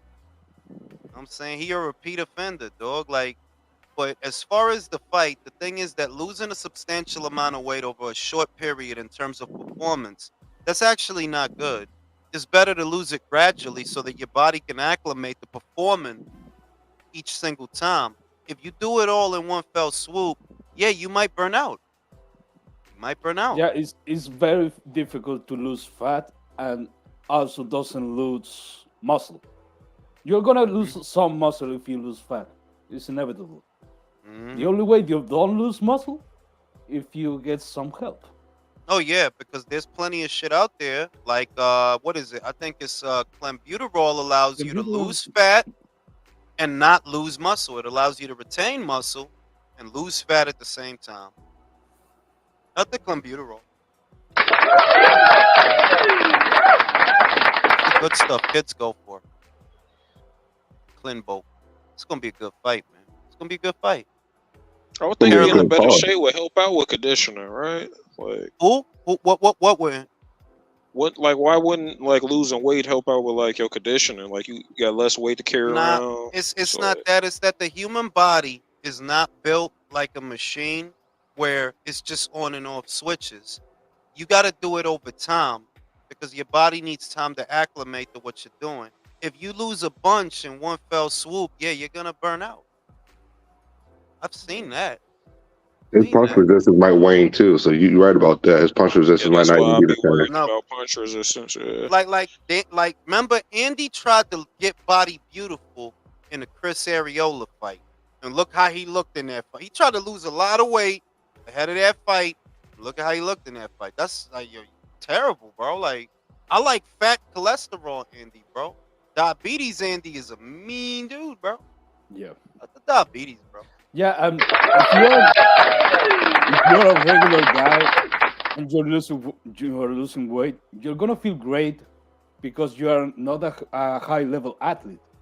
But if you're a high level athlete and you know your level of stamina, your performance, your conditioning, you're gonna feel something if you're doing that shit wrong. You're gonna feel, especially in the fight, because it's not gonna be the same. Maybe we cannot. About the Chad Dawson dropping for Ward. That's the perfect example. Chad Dawson dropped from 175 to 168 for Andre Ward. Was he bad, Chad, at 168? No. No. It's like that. You hear Andre Ward brag he was. Then he gonna get mad at Canelo. That's That crazy. shit was crazy. What really knocked him out with a fucking left on the inside with his left foot on the inside. That was like, what the fuck? That doesn't even work anywhere. Because the dude was depleted, and you know it was a depletion knockout, brother. Like, Chad, you know damn well you do not belong at 168. You should have just chilled. Like, you shouldn't have said, like, you can't really say shit because Chad said he could do it. He did it, but he couldn't do it. You know, like. But even so, it's like that's how much of a bitch you are, Andre. You're talking shit about Canelo, but Chad Dawson came down for you, and you tried to drag Triple G up to 168. You a bitch. You 7 different kinds of bitch. What bothers me is that Ward knows the business. You have Miguel Cotto, a Puerto Rican icon, at middleweight. You have Canelo Alvarez coming to middleweight because this is when all of this really started gaining steam, was in 2015. You got Canelo and Cotto in your weight. But let me go up for Andre Ward, who's been out of the sport for like 2 or 3 years, to 168, which he can't make anyway, which is the other part. It's like, Ward, when you came back at 172. It ain't like you came back to super middleweight after that. So what are you complaining about?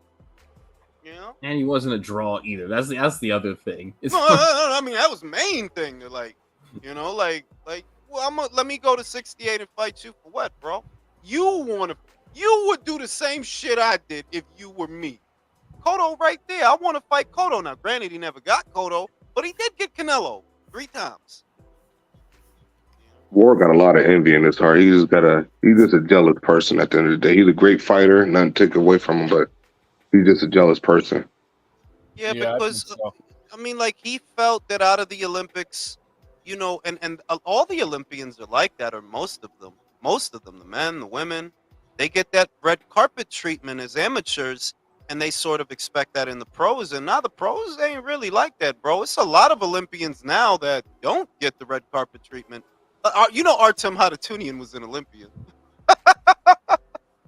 He's an Olympian, but you wouldn't known it.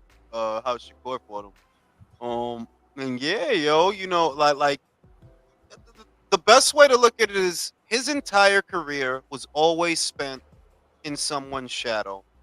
At his very best at super middleweight, well, you were in Floyd and Manny's shadow because all anybody was talking about back then was them.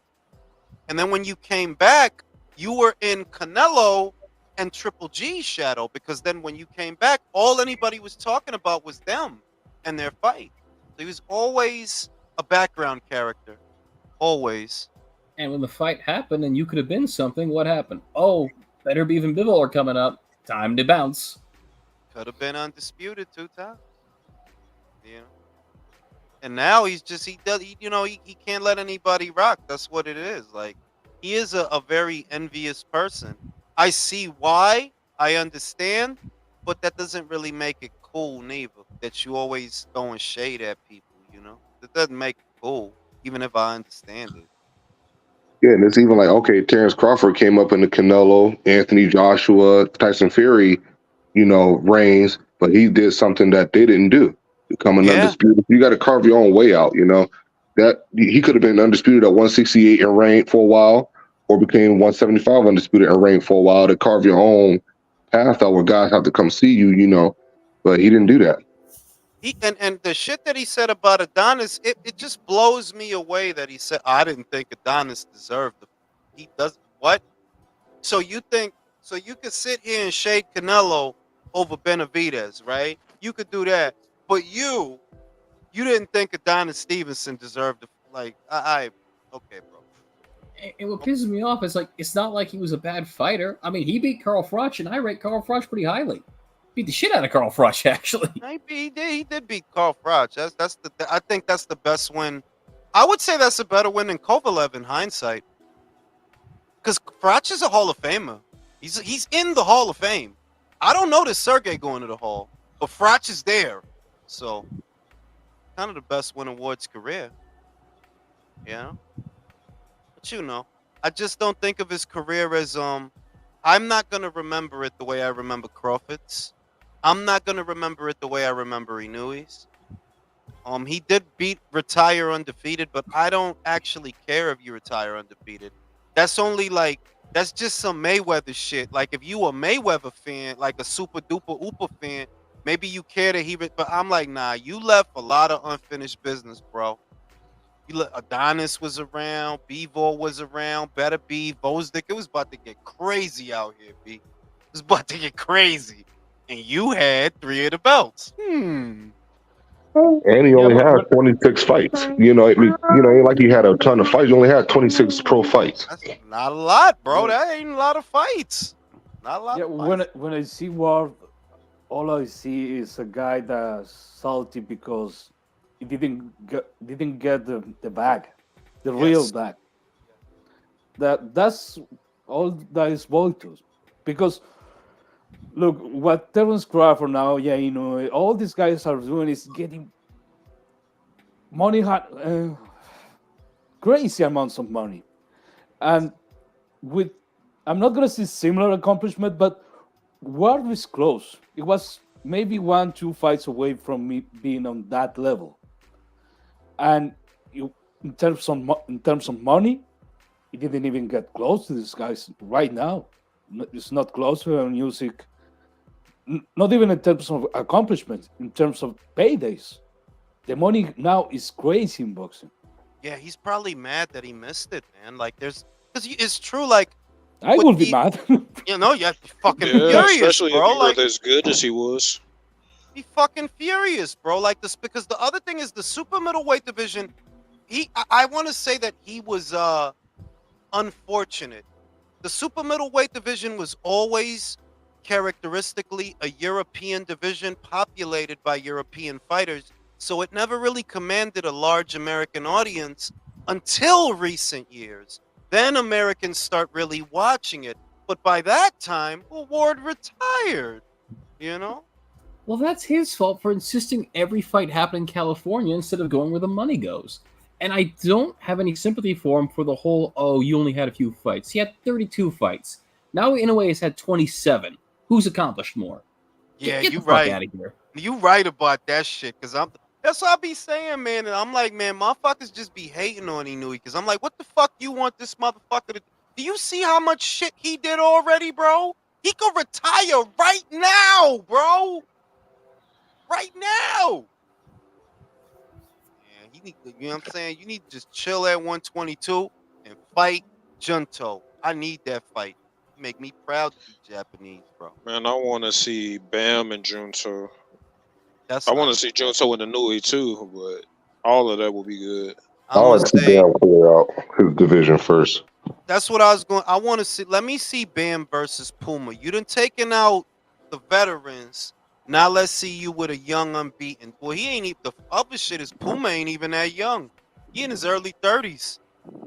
He ain't even. But he is unbeaten. He did just beat Ioka. So let me get that. Let me get that. And we'll see what happens. Then give me Kosei after that. And we'll see what happens. I don't really. I don't. Hold on. Let me say this. I don't think him, Inoue, or Junto are on a collision course. I'm gonna say that. Go ahead, Leo. No, the problem with those fights because the so-called four kings. We are talking about Shakur, Stevenson, Teofimo Lopez, Gervonta Davis, Ryan Garcia. Lomachenko is out of the picture. I don't think of Lomachenko anymore in that regard. But when I thought about those fights, I was like, yeah, all those fighters could fight each other and still be decent, good fights. Because I see those guys well matched. But in the case of Junto and Bam and fucking Inoue, I have the feeling those guys, they're gonna kill each other. I don't know what's gonna happen. There's something's gonna die, and something's gonna happen that, for me, those three fights are not gonna happen in the way we thought of. Someone is gonna get knocked the fuck out bad, and we are not gonna see one of those fights. Something's gonna happen.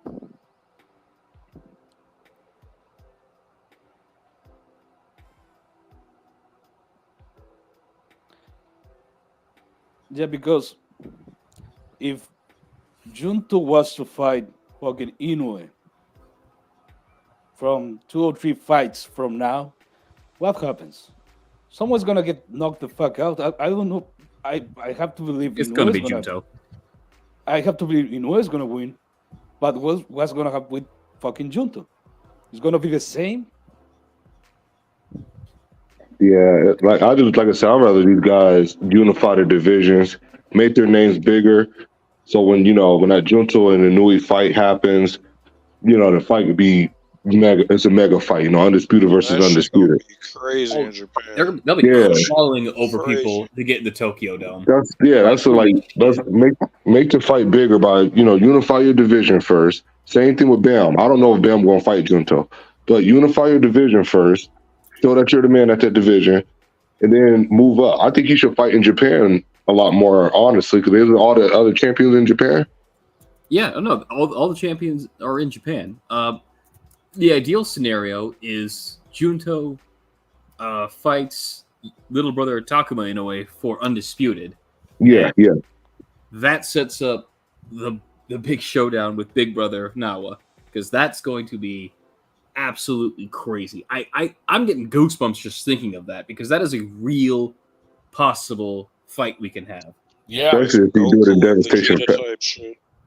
Right. We're here in America, we're having to sit there going, oh, here we go again with Shakur Stevenson and Tank Davis. Will they? Won't they? Will they? Won't they? It's like a damn soap opera. I'm happy though, because these American fighters are boring. All 4 of them: Haney, Tank, Tio, Shakur. They don't throw many. They're not action fighters really. So we get them out. They all aging, and you got Shushu Carrington coming up. All these young guys coming up and everything. So it'll be a couple years, but you got to get worse before you get better.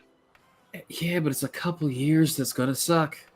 But a couple years we might have Junto and Naoya, you know. Terrence Crawford versus Canelo might happen this year. They're Turkey putting together these super fights. I think that fight will happen before Inoue and Bam.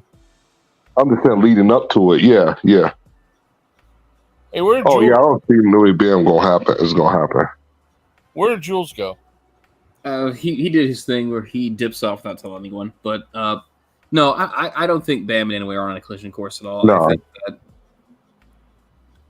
like, I think Inoue versus Nick Ball is a higher possibility than Inoue versus Bam. Just that'd be a good fight. fight. He came in too late. Nick, but unify. Just two. It's a champion. Two champions on that side. Unify. I don't want to see Nick Ball versus Inoue.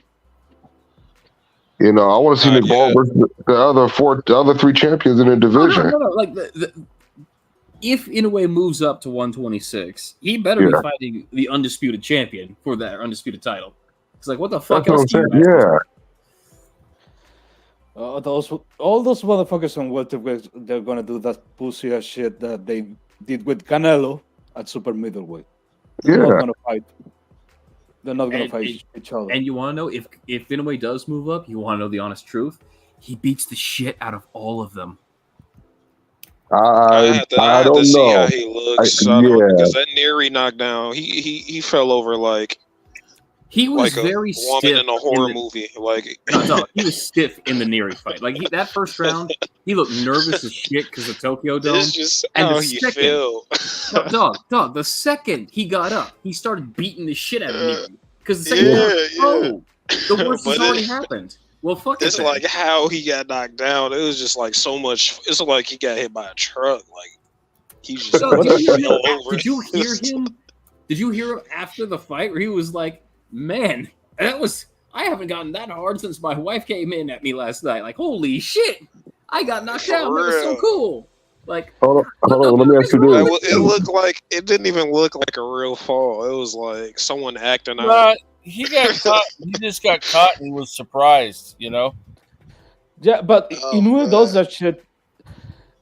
What I think that happened in that fight was, I think Inoue thought the same thing I thought was going to happen, that Neri was going to fall after the first solid body punch. And Inoue does that. He connects a good body punch, a left hook to the body, and he measures the other guy's reaction. And in this case, Neri didn't get hurt, but he came back right away with the left hand.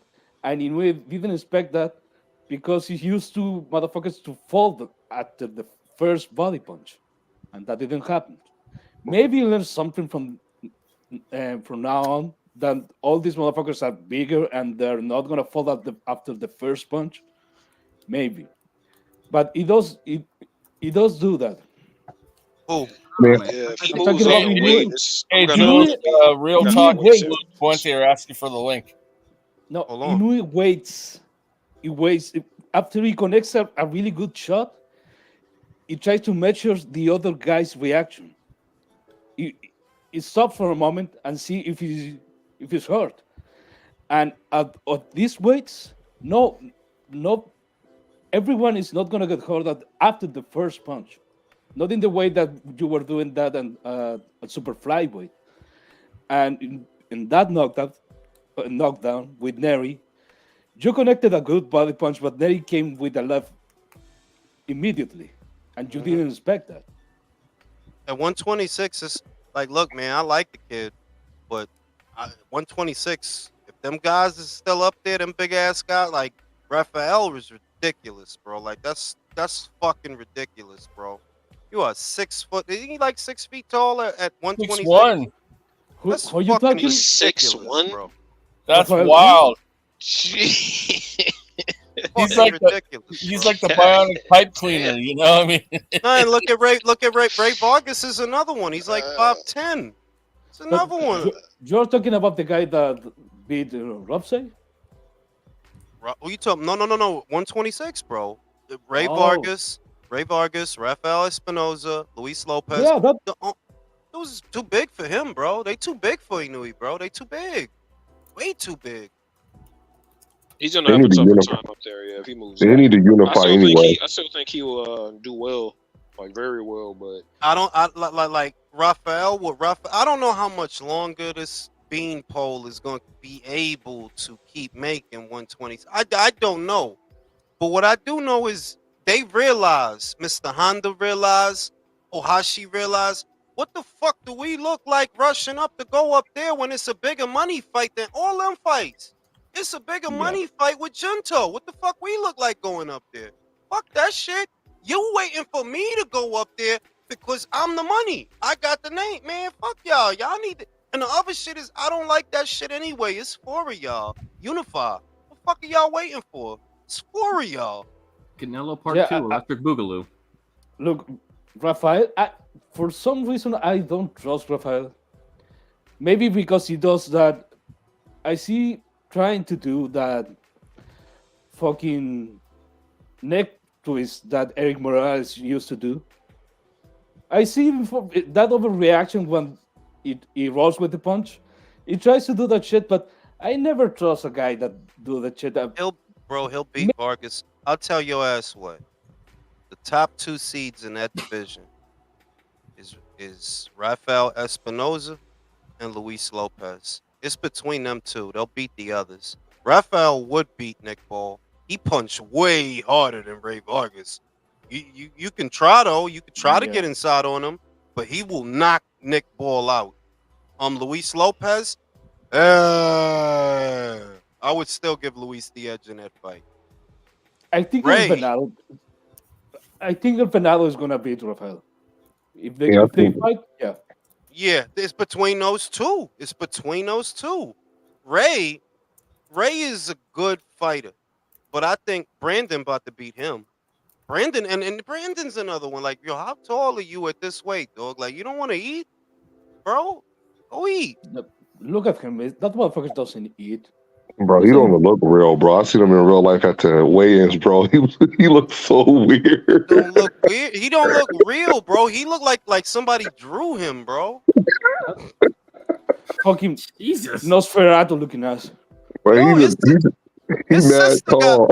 His sister got like 50 pounds on him, bro, and she not even fat. It's crazy. Hey, yo, how do you weigh that, bro? Like, are you okay? Are you gonna be okay, bro? But he's gonna beat Ray though. He is gonna be like, I have him beating Ray because he got something that Ray is not used to.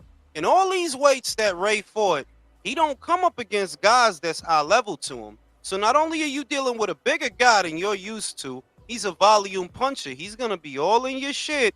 And where normally you could cover a lot of ground to get away from a smaller fighter, it's gonna be real hard to get away from Brandon. I don't even like Brandon, but he gonna win that fight. He's gonna win that fight. Yep, off activity alone. He throw a lot of punches. I give him that. That kid throw a lot of punches. Throw a lot of punches, bro. The Ray Vargas that was with Nacho Beristain is way different than this Ray Vargas. Yes. I agree with that. You better get back with Nacho. That motherfucker. Is Nacho okay? That motherfucker is old. Bro, that motherfucker been old since I was young, bro. That motherfucker, he just one of them old motherfuckers that was always old. Like, you just an old ass motherfucker. For real. Shit, like, Morgan looked old in the 70s. Right. I saw a young picture of him, like, wow. You were old then too. Old, right. It's an old young man. It's that adrenochrome, bro. They over there eating fucking foreskin and shit. Getting dick facials. You know that's the shit they do in Hollywood. That's the shit. What? They take the foreskin of the placenta or some shit like that, and they made a face cream out of that shit. Dude, I don't even must know be that. the placenta. Bullshit. Get the fuck out of here. I'm It must dead be the ass. placenta. The placenta has Stem cells. Yeah, some shit. Dude, too much information. Bro, Sandra Bullock said she used that shit. Foreskin, fucking cream, face cream. I'm saying, like, people, the shit is that Hollywood, like them people, they aesthetic is they bread and butter. And you know, especially for a female, like, they hate to admit it. They really do. But yeah, when you get older, guy get older, he might start looking more fly. Remember, motherfucking Gerard Butler was 40 in 300, bro. That motherfucker was 40 before he popped. He was in movies and all that shit before that. Nobody gave a fuck about that dude. He's in 300. By that time, he was 40 when he did that shit. Now, you apply that formula to a joint, yeah, the joints don't really get, like, very rarely do they get better with time. Yeah. In the Amon, I'm 40 and yeah, you fucking The only old. way that happens Yep. is if you fat when you're younger and then lose a bunch of weight as you get older. No, Then people Yeah. you have oh, to be well. Salma Hayek or something like that. Oh yeah, Yeah, she like, crazy. Halle If you're not Berry. Salma Hayek or this other we guy, talking about three broads: Selma Hayek, Yeah. Halle Berry, and I like Angela Bassett for her age. oh yeah. I mean, and that's the given. They're like, Angela's like 100 years old, bro. Right. She's like a fucking vampire. Some of the Asian broads, I like believe it. Oh, Shit. you know, yeah, them too, like Kelly Hu and Lucy Liu, like they don't age, bro. They don't. But that doesn't speak to the majority. You know, like I don't even like social media no more because it's like, yo, it's all these old bitches. I'm free. No, you're old. Oh, I was still shag, but let's not lie to each other. Yeah, they got the Vivica Fox thing going on, you know. Oh, Vivica looks Vivica terrible. she fucks herself up. Yeah. Vivica looked like an egg roll. Who's that the got worst person to chewed. fuck themselves up? That's Lil Kim. She fucked herself up. Bibica was hot Michael as Jackson. fuck when. Yo, you when it remember was- her in Independence Day, dog? Oh my god. Yeah. Oh my god. What the? Even in Kill Bill, what's wild is she still looked good in Kill Bill, and it don't feel like that was that long ago. I'm like, yo, I remember her in Kill Bill. She still looked like Vivica. Now she looked like, I don't know what happened. Like, She like Holyfield now. she looked like you left a sweater in the dryer too long. Like, oh She looked shit. like big face Raven Simone. Yeah, but Raven oh, damn. Raven had that big ass face for years now. Like, I'm more used to the big face now than any other version of Raven. You know? Call her Zordon with it. No, but That I shit. I really respect this. Respect. I'm talking about respect. These old girls, these old women. I'm talking about 70, 80. Mm. That you can see her and say you were bad when you were younger. Yeah, you were bad. Helen Mirren, bro. The old joint. Oh my god, her titties are still like crazy. Like, she got like full on. But you like, she's still, as an old lady, she's bad though. It's like, what the fuck is happening? Oh, Elizabeth Hurley. Elizabeth Hurley don't look a day over 40, bro. She don't look a day over 40, and she's like 90, bro. So it's them, but they don't speak to the majority. Like, the shit is delusional now. Like, if I go on Instagram, these ain't even people that I follow, and they're in my shit. They're in my feed. These old ass. You want to see a 40-year-old ass? Like, not. I mean, like, yes, but I don't want to be bombarded with this. Yeah, Nudes a in little, chat. but Nudes in No, bio. but as a woman, I think you have to be prepared to age with dignity. For me, the best case scenario. Do you remember the woman that the boss from James Bond, the woman, the old woman? Do you remember her? one? You took my M. No, You took my M. Yeah. You took my M. Yeah. for me, that's the best case scenario. That a woman that you can see her and that. Would you that's- shag? Not really. Maybe for the culture.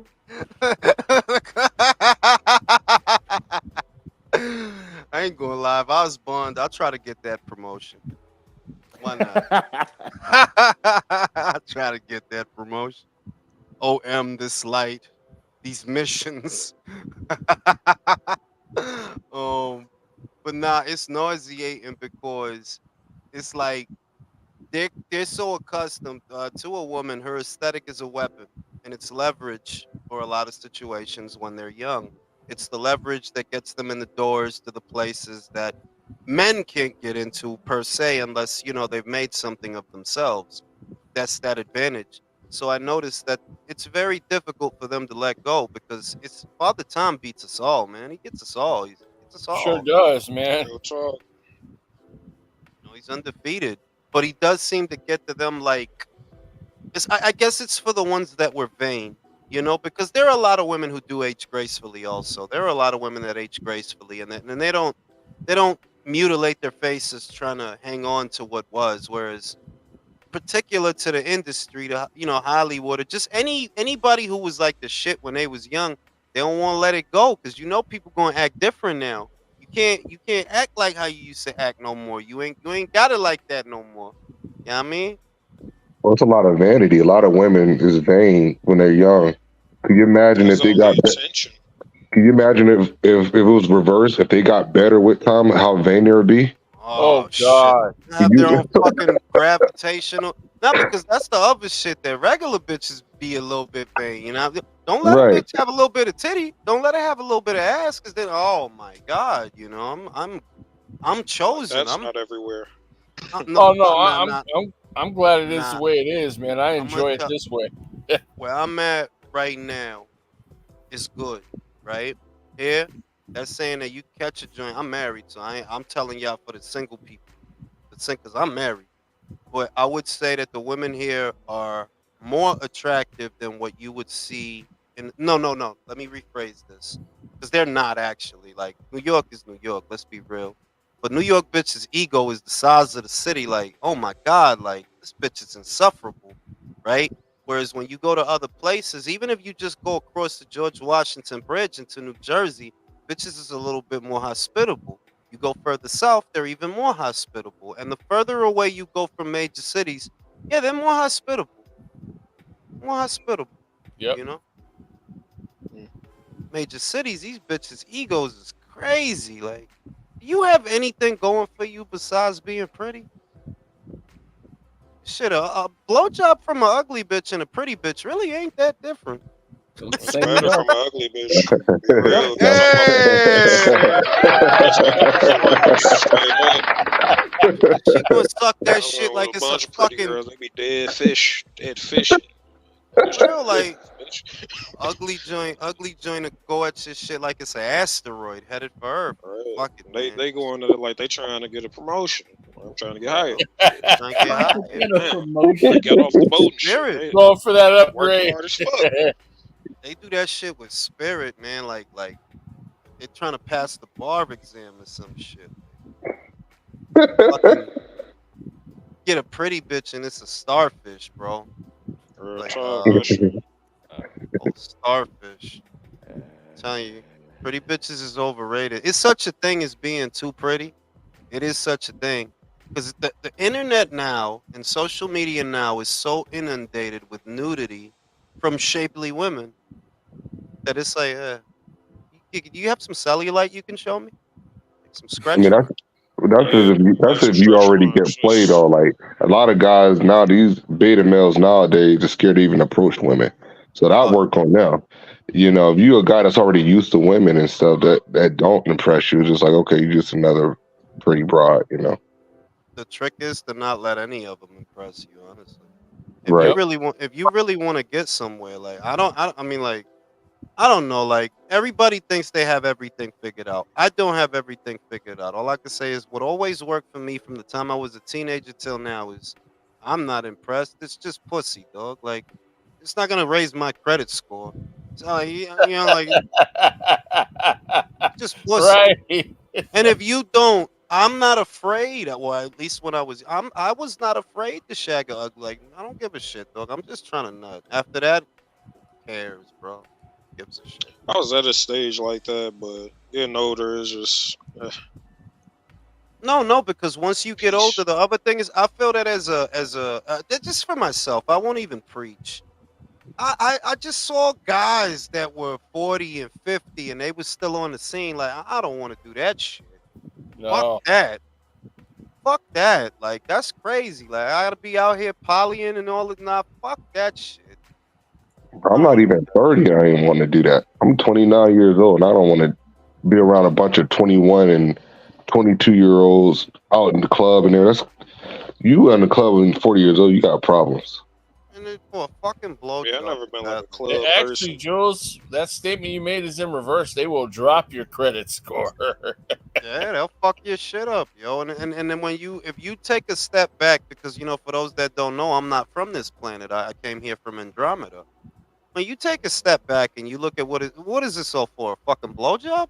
Yeah, fuck this. Like there are easier ways to get fucking blowjob. Sorry. bitch. No, and Julius, it's bad. It's really. I don't know if you're talk with a girl on her 20s, really. Most of them, they're so fucking dumb. It's like, When Yeah, I young when I people was in general I'm like, are kinda dumb, but when I and you used to suck work. my dick already. No. Please. When I did work for people, because I haven't worked for anybody in years now. Like it's been years since I've worked for someone. Yeah, they're fucking morons, but that's how you get them. Because they are fucking morons. Like, yeah, they're fucking dumb. Dumb as a box of rocks. I'm not exaggerating. Like, yeah, they're that dumb. Especially now that their minds are all warped from the internet. That's how I started noticing a distinction between, I don't know, the synapses or the thought process or whatever the fuck you want to call it, between people that were born in a world without an internet and the people that were born into a world with an internet. They're very different people, and it's not hard to get at what you want. It's like this, and you don't got to do a lot. You don't got to. If she knew she was gonna suck your dick, she knew already. It just took time for you to figure it out. She knew already. I say the girls, like I'm 31, and I fuck with like I fuck with younger girls because I just think they prettier, but I say they are more like dudes now. Like it was like a weird. I remember when I was fucking like girls my age when I was that age, and then like I just remembered like it's just like more hoes, like they're just more promiscuous. Yeah, a lot. So like that kind of guy just got me out of the just fucking around shit. Like It's useful. it's just out here catching bodies like fucking bruh. Yeah, it's useful though, depending on what you want for yourself, because you're still in your young years. Like 31 is still relatively young. It's useful that they're that way. It is useful. They're like, at least I don't gotta twist a bitch arm or nothing. I don't gotta say a bunch of shit. It was a lot harder to get ass in the '90s, actually. But it's like the quality of women. Like you trying to get chlamydia Oh, from no, these bitches of are out course. here fucking. Yeah, they fucking like they are fucking dog. They are fucking. With a huge like they are facking. Like you fuck the you take the put a that they're facking. They are out of their minds. Use a P and an H. Yo, that's yo.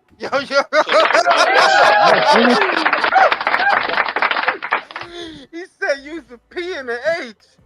Yeah, yo, like it's crazy, man. Like, but yeah, that is like I told y'all the story about a lady I used to work with. Her husband was sick. He couldn't. He had what he had. I don't like saying it because it's just scary to say it. So the guy couldn't fuck. She was fucking everything, dog. And I just said, wow, this is the world I live in. My husband is homesick. You hear fucking coworkers and randoms and wow, and your husband is homesick. I wonder how he feels about that. Right? I don't know. It's fucked up, man. Yeah, The it's world's completely fucked up. Yeah, shit's different. That shit. Shit's different. That shit was crazy. She's fucking everything, man. And if you cheat on your spouse when they're sick, you ain't shit. I mean, yeah. Ah. You know what I'm saying? Like, this bitch was nuts, dog. Like, it's fucked up, man. But it opens your eyes. They're like, yo, look, man, you really gotta, I'm telling you, you really gotta cheat on all these bitches. Mm-hmm. Hey, Jules Lewis is still asking for the link. This is real talk, man. Telling you the truth, bro. Like, you gotta cheat on her. Like, I don't know what the fuck. That's what needs to be done, bro. Like, you gotta cover all the bases because it's real out here, and especially if you're young is the main thing. Especially if you're young, because you know, I mean, like, it's fucking nuts out here, dog. Like, you gotta protect your peace, bro. Yeah, So man. you ever have a girl cheat on you? If they did, I didn't know. If man, they Doesn't did it, matter. like wish I no was, no no no wish I no no was no that no no blissful, man. no. It's not that. It's that the way that when I was young, it's not that. It's that I didn't care. Like I didn't care. Like when I was 16, 20, like yeah, I don't give a probably, but that's not gonna interrupt a regularly scheduled program, and that's where that comes I missed from. this. I'm not taking this serious.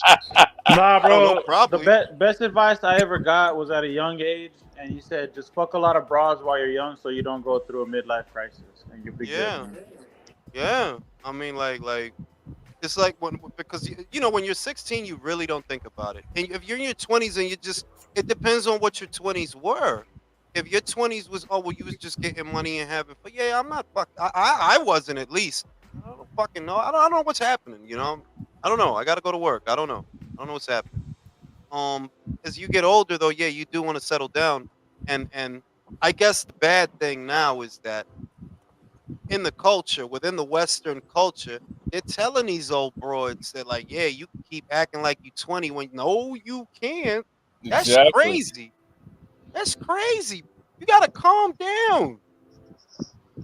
But, Having yeah, I hot mean, girl summers in their 40s. real like C-section scars and shit. Like, man, calm down.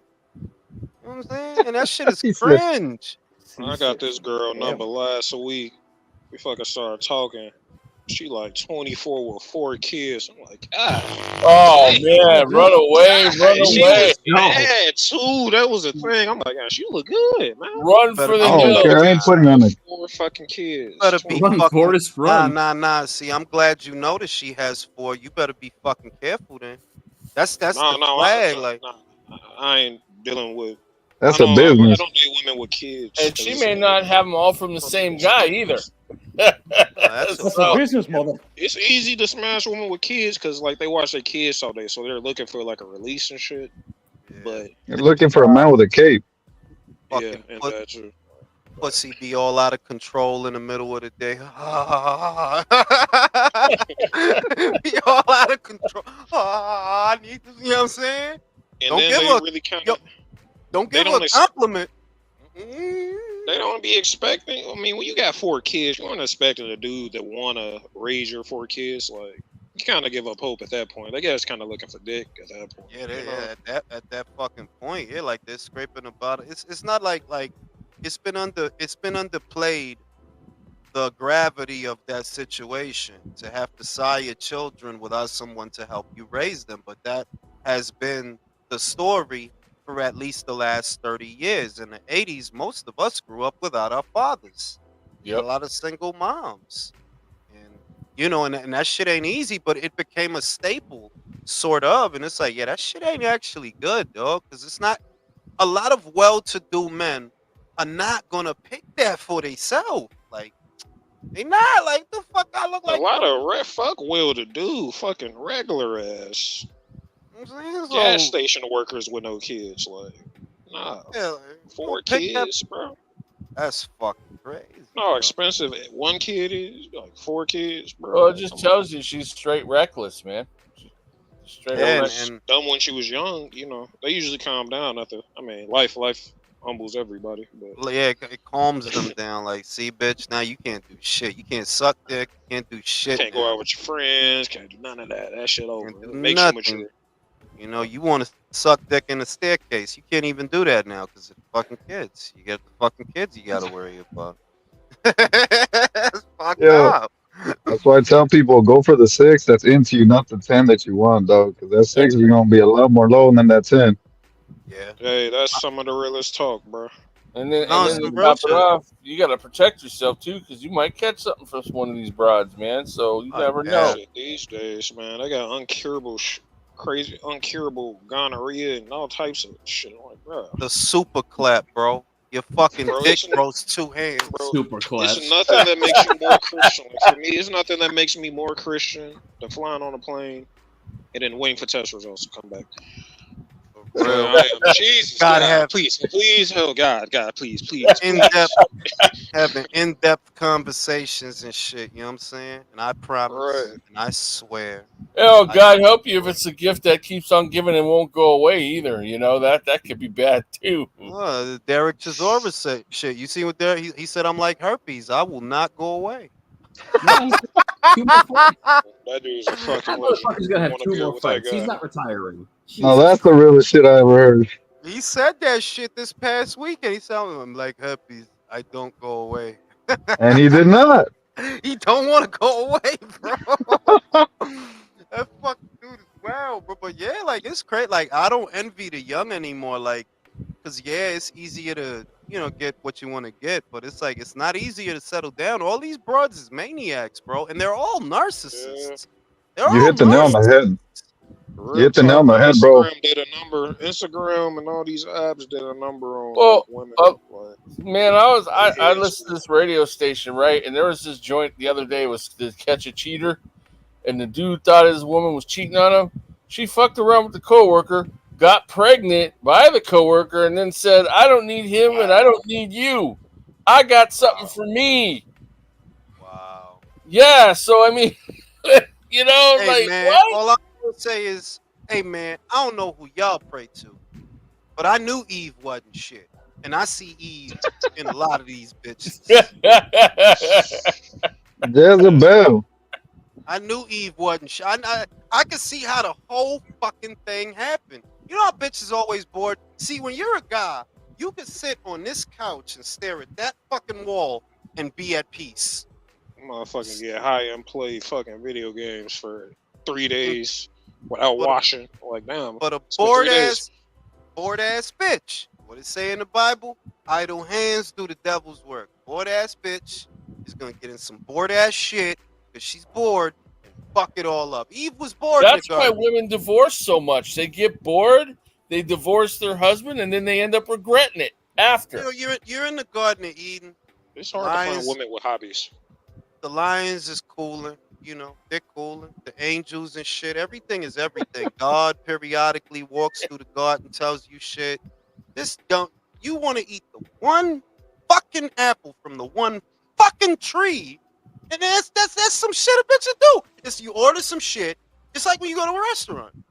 Go to the restaurant, order some shit. You pick your shit. Took like a gajillion years. Just the first thing you do is try my shit. Well, no, she wanted to listen to the serpent. That's why. No, and then she took Adam down with her. In their ear, you know what I'm saying? Whispering in your ear. Well, Adam was kind of a step though, man. He should have knew better. Yeah, He Adam was out and said, "Sure, I'll have." That was the only piece of ass there, bro. Because that's the wisdom. That's the wisdom. If Adam would have chilled, see that God been trying to tell motherfuckers, but yeah, bitches ain't shit, and stop simping. Stop listening to these bitches. You didn't listen. You would have been cool though, and we would have kicked the bitch out. We would have made you a new bitch that doesn't talk. Same setup. Yo, Joe. Yo, let me say. You wild. Let me say something. Let me say something real quick though. Because I'm a Christian man, brother. I'm not gonna lie. I'm a Christian man, so I'm gonna tell you one thing. Work, bro. Before he created Eve, he put Adam in the garden and said, "Go to work. Get your money first, bro. Don't worry about the woman. The woman will come. Get your money first." I don't know how clear it can be. He didn't make the girl till after he gave him, "Hey, work the land, do what you got to do, get it right." Yeah, he was fucking. Then the brothers will come. He's in the garden. He's pruning the hedges. He's landscaping. He's planting shit. He's got bean sprouts. The lions are happy. They're having fun. Everybody's great. And this bitch in the garden. And then. Oh no! And even then, even after he earned all that bread, it still cost him all that and a rib to get a bitch. So and there we you all go. and we all gotta pay for the shit. And he lost his credit score. Fucking crazy, yo. Hey, but circling. If you read your Bible, bro, if you read I don't even bullshit. I read, I ain't playing, not an act. I believe like 100% of me believes all of that is true, and there's probably pieces missing, which is another conversation. But if you really just read through it, it's so many nuggets of wisdom in that joint. It's like 100%. But look at this. Look at story in the Bible. Bro, Samson, David, all these dudes fell to women, right? And then, They hold fell on, the to only smart one was Joseph. He said, I'm going that way. I ain't doing this. I'm out. Okay, nah, I'm fucking gonna say this because Solomon, this is thousand starting to wives. become some red pill space, but I'm gonna say it anyway. And Go, Leo, look, go. do when something bad happens related to some guy doing some bad shit, who is the first person to incite to violence that we should kill him? Someone kill that guy. Who is a man or a woman? Woman. When you see on the internet, Woman. always a woman say we should Woman. kill. What do you mean we? Are you We. gonna do something? We. Are you gonna do? Are you gonna go with the torches and the pickaxes? What No, you gonna because the do? main thing, if look in my hundreds of years of life, I thought about how easily manipulated the human male is by nothing other than the aesthetic and the promise of ejaculating, and how many Yep. atrocities have come about for the promise of ejaculating. I'm like, this Bro, is I'll do whatever crazy. Sofia Vergara wants if she's gonna tell me she'll No, jerk no, I it mean, no, off. no. Yeah, I would too. Like, if she wanted me to eat the apple, I would have ate the fucking bark of the Boy, tree. If she, boy, I'm fucking telling I would you. have chopped the tree down. Like, want I'm this Bro, shit? fucking if Do she right. what told she me did. to lay on my stomach and do a cock up, that'd be the first one in history. Yo. That's the power of women. That's why I love that book. It shows you the power of women. It's like they could get dudes to do any. Like I had this friend. He's like a bum. Yeah, I got this girl. Girl, like I don't want to leave you. You don't get a job. This motherfucker was on top of roofs and doing all types of shit. I'm like, bruh, you are like Yeah, what, bro? Like, but women and can get you to do that. That's like that it's the. motivation.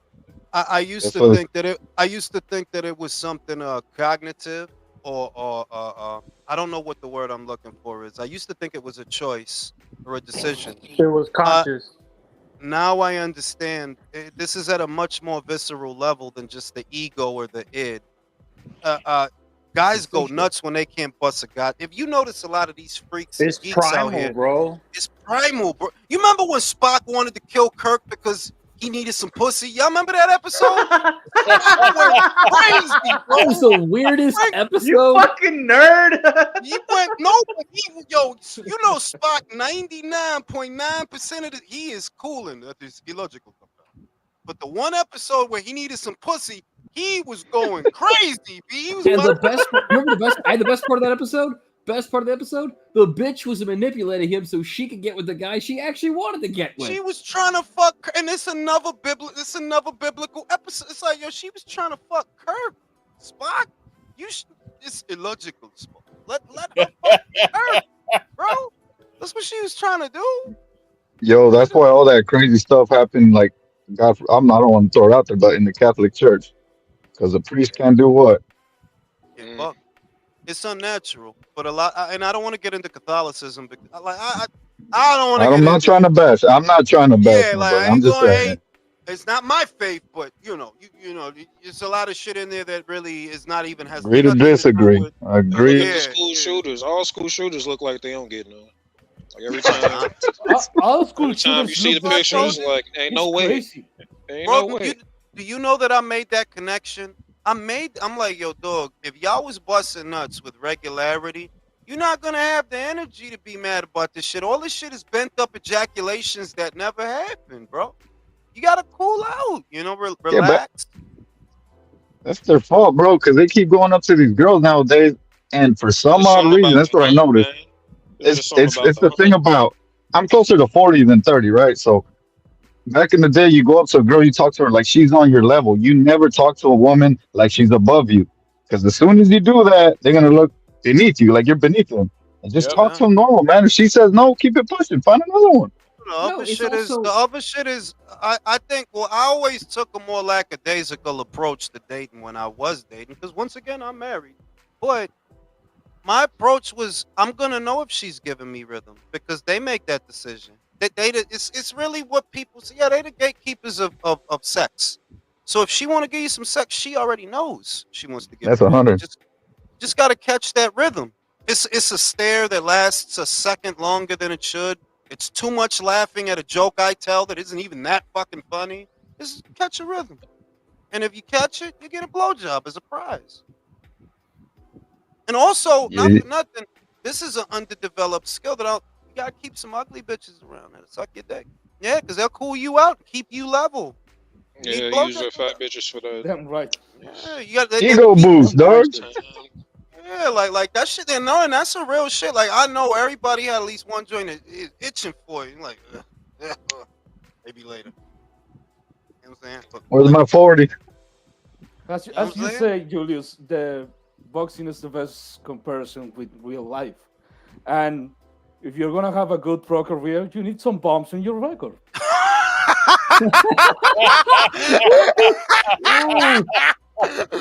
Yo, we calling these Yeah, bitches good tune-up experience. fights. These are the Yo, tune-up. you gotta get ready for the real deal, dog. Get that experience. Wait, in wait. something. No, Hey. no, you jerk off. That's the shadow boxing because you got to stay ready. So you gotta, Yeah. Hey, Jules, translate this Spanish saying that the guy said his mom said erratic. what he said? What he said? He says, yo, that true old saying my mom used to say all the time is mueven más tetas que carretas. That's true. I don't get it. Maybe I'm tired. Move your titties more than what's a carreta? A carriage, like a or Wait, let me like see. depends how you say it. Depends how you say it. Though it could be a Yo, wheelbarrow that's also. the Like old saying my mom used to say all the time is mueve más tetas que Que carreta.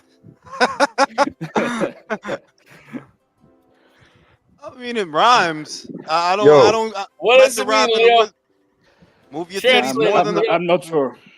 move your titties Let- more than a carriage is what it translates into literal Yeah. So it was English. move your titties more than your ass, probably. Oh, nah, It's something like I don't think. se I don't mueven think he más meant that. tetas que carretas. I'm going Is more with looks than with brains, kind of thing. Look, the But main fucking thing is that motherfuckers get crazy when they don't get no contact because a lot of them weird ass motherfuckers. That's really why they be weird. Like they don't get no contact. That's why you gotta stay within your lane. Don't merge into nobody lane. Stay in your lane. Fuck a couple of fat broads. Get your resume up. Fuck a couple of fat broads. Get your stamina up. Get a couple of blowjobs. Get hey, so your what's weight road up. work? That's But why once the you Bible upgrade, verse but so once you good. He made upgrade, you can't Eve be. because it's bad for No, man to be alone. Shit, dudes get It weird. but is. once, It drives but them once you crazy.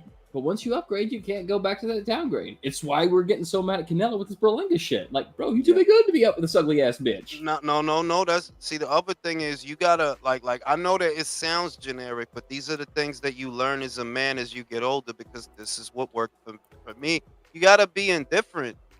Like I don't fucking care though. You don't want to. I don't give a shit. It's Yeah, fat brought down the street. and remember, look, if we are talking about porn, film study is important in everyone's career, but don't depend on film study.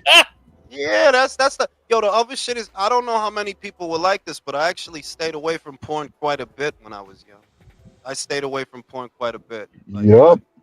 This shit not desensitizes you, man. not because of morality either. The nuts were better when I was backed up. Like, you ain't fucking, like if you're rubbing one out every fucking day, it's like, what the hell is wrong with you, dog? Like, It loses flavor. yeah, well, that's the wrong Hang on a Pause. second. word. Pause. What I would use. Hey, What you hey, meant. I'm a Chris. I just became Chris. Put a bounty on my. But yeah, I literally, and that's not cap. That's not an exaggeration by any stretch of the imagination. When I was a young man, I actually stayed away from porn quite a bit. Like it wasn't my thing because I know it's better when you don't. Like yeah, like instant gratification ruins things. It does. Like that's why the movies don't even hit the same way that they used to. When I was a kid, we used to have to wait for Channel 11 to show the movies on a Saturday or Sunday afternoon, and that's when you would get your Rocky 4 and all these other movies. Whereas now you have complete access to them, and they don't hit as hard as they used to. It's not You as wait for 3 entertaining. months for Blockbuster. 3 months. Will that come out Yeah, in the summer? Blockbuster. You know what I'm saying? And it was just, it meant more. Now, when you get everything as soon as you want it, when you want it, yeah, it's not as much fun. Well, And you that's don't why even have to dudes ain't pay hitting for up it. these girls. Go No, ahead. and you don't even have to pay for it because, like, you can just, if you know the internet and just know BitTorrents, like, you can just torrent the shit off of Pirate Bay or some shit. Yeah. Like, fuck paying for it, fuck getting a job. I Wow, get the is shit for Pirate free. Bay still around, bro? Yeah, Really? bro. It's still around. Wow, What? that's an old Hey, I site, haven't man. heard It's that been in a around for a minute. long That time. shit is old, bro. Pirate Bay. That goes back to the days of LimeWire. Who remembers Yep. LimeWire? That's Yep, I remember that. Kazaa, bro. Kazaa, Napster, all that. Napster. Get Right. Napster, right? Napster. Holy shit, that's a blast from the past. Bro, That's when I had MySpace. dial-up internet. Silk Who had a Road. MySpace layout? I had a MySpace layout, bro. I had The songs and background shit, music and shit. right? Background music. Soon as you go to the profile, pictures of the block or the balcony. Yo, you still got background music, bro. Yo, I do on this shit. You know what I mean? Well, if I had background music, but then after a while, I used it to sell beats. After a while, I used it for that. I 'Cause I that's hated that's So who originally makes what your it was background for. music? I hated that shit with uTorrent. I was searching for a concert. This concert I've never seen before, and it's a fucking porn with two nuns and a horse. I was like, what the fuck? It was a Yo, porn with what You know, I now? used to know when I Name was listen, when MySpace was popping, bro, I was on my HTML, dog. Every month, I changed my layout. You know what I'm saying? Tweak this shit. yo. That was the shit, yo. Like, and that was the most pointless shit. Looking back, like, bro, what are you doing all this for, bro? Like, what are you doing all this for, bro? Then MySpace took over. I mean, then Facebook took over. Yeah, because MySpace, that was your website. That's why they don't want it, because you owned your actual MySpace page. So when they Yeah, went on Facebook, so you couldn't own it. yeah, Facebook. I mean, like MySpace was originally intended for musicians anyway. It was really supposed to be for musicians and aspiring artists to have a place to upload their material and network. And then, people just started using it to hey, look at my fucking. Because bitches will have 90 pictures on my, like, bitch. Do you just sit around taking pictures of yourself all day? That's crazy. A lot of them do. Demon. Those is demons, bro. But that's Pictures another of Hey, food and That's ruining demon. you know, dates, I'm taking telling pictures your of ass. food, what you Telling doing. your ass. Y'all don't know what I know. That's demons. These bitches being obsessed with their own face. Yeah, I heard a Lily story warned you like about that. vanity. I heard a story Yep. like that. I And heard pride. That shit's a sin, man. shit is You straight know what's crazy, demons out though? here. It's not. I haven't had social media in almost 7 years, bro. Nothing. No Snapchat, Facebook, Instagram, nothing. And you I look have, at life totally different, bro. That's all yeah, I gotta like say. I have those things, but I don't use them in the manner that I have those things, right? Like I have a Facebook for my family that's, and people that I I know. dig it. I Yep. got that. I have Instagram, but it's more. I look at Instagram as networking. Like I upload clips from things from here. It's not me. Hey, I went to fucking Barnes and Noble. Like, what the fuck, bro? What Yeah, the I don't fuck really care y'all what you ate doing? for breakfast, dog. I don't give a shit. I only use those things just to stay in contact with people. Otherwise, I don't really, or like talk about boxing or something. But I Country's don't. posting his breakfast and shit. No, I'm Twitter, just I kidding. use Well, I Twitter. do like posting pictures of food though, but I See never. what I mean? No, Facebook Twitter, is just to remember someone's birthday. It's all yeah, that. like Twitter. I use Twitter. Yeah. I use really. I just use Twitter for news, really, because news. Basically, Twitter has become unofficially a news site. For boxing news or world news or whatever. So I use it for that. I don't use any of these social media accounts in the manner that they were intended, where I'm supposed to be pointing a camera at my like, bro. Well, I'm on camera here, but it's because I'm live. There's a purpose Like, behind it, And though. making there's a money. That's the purpose. important difference. Yeah, Nah, but like Twitter.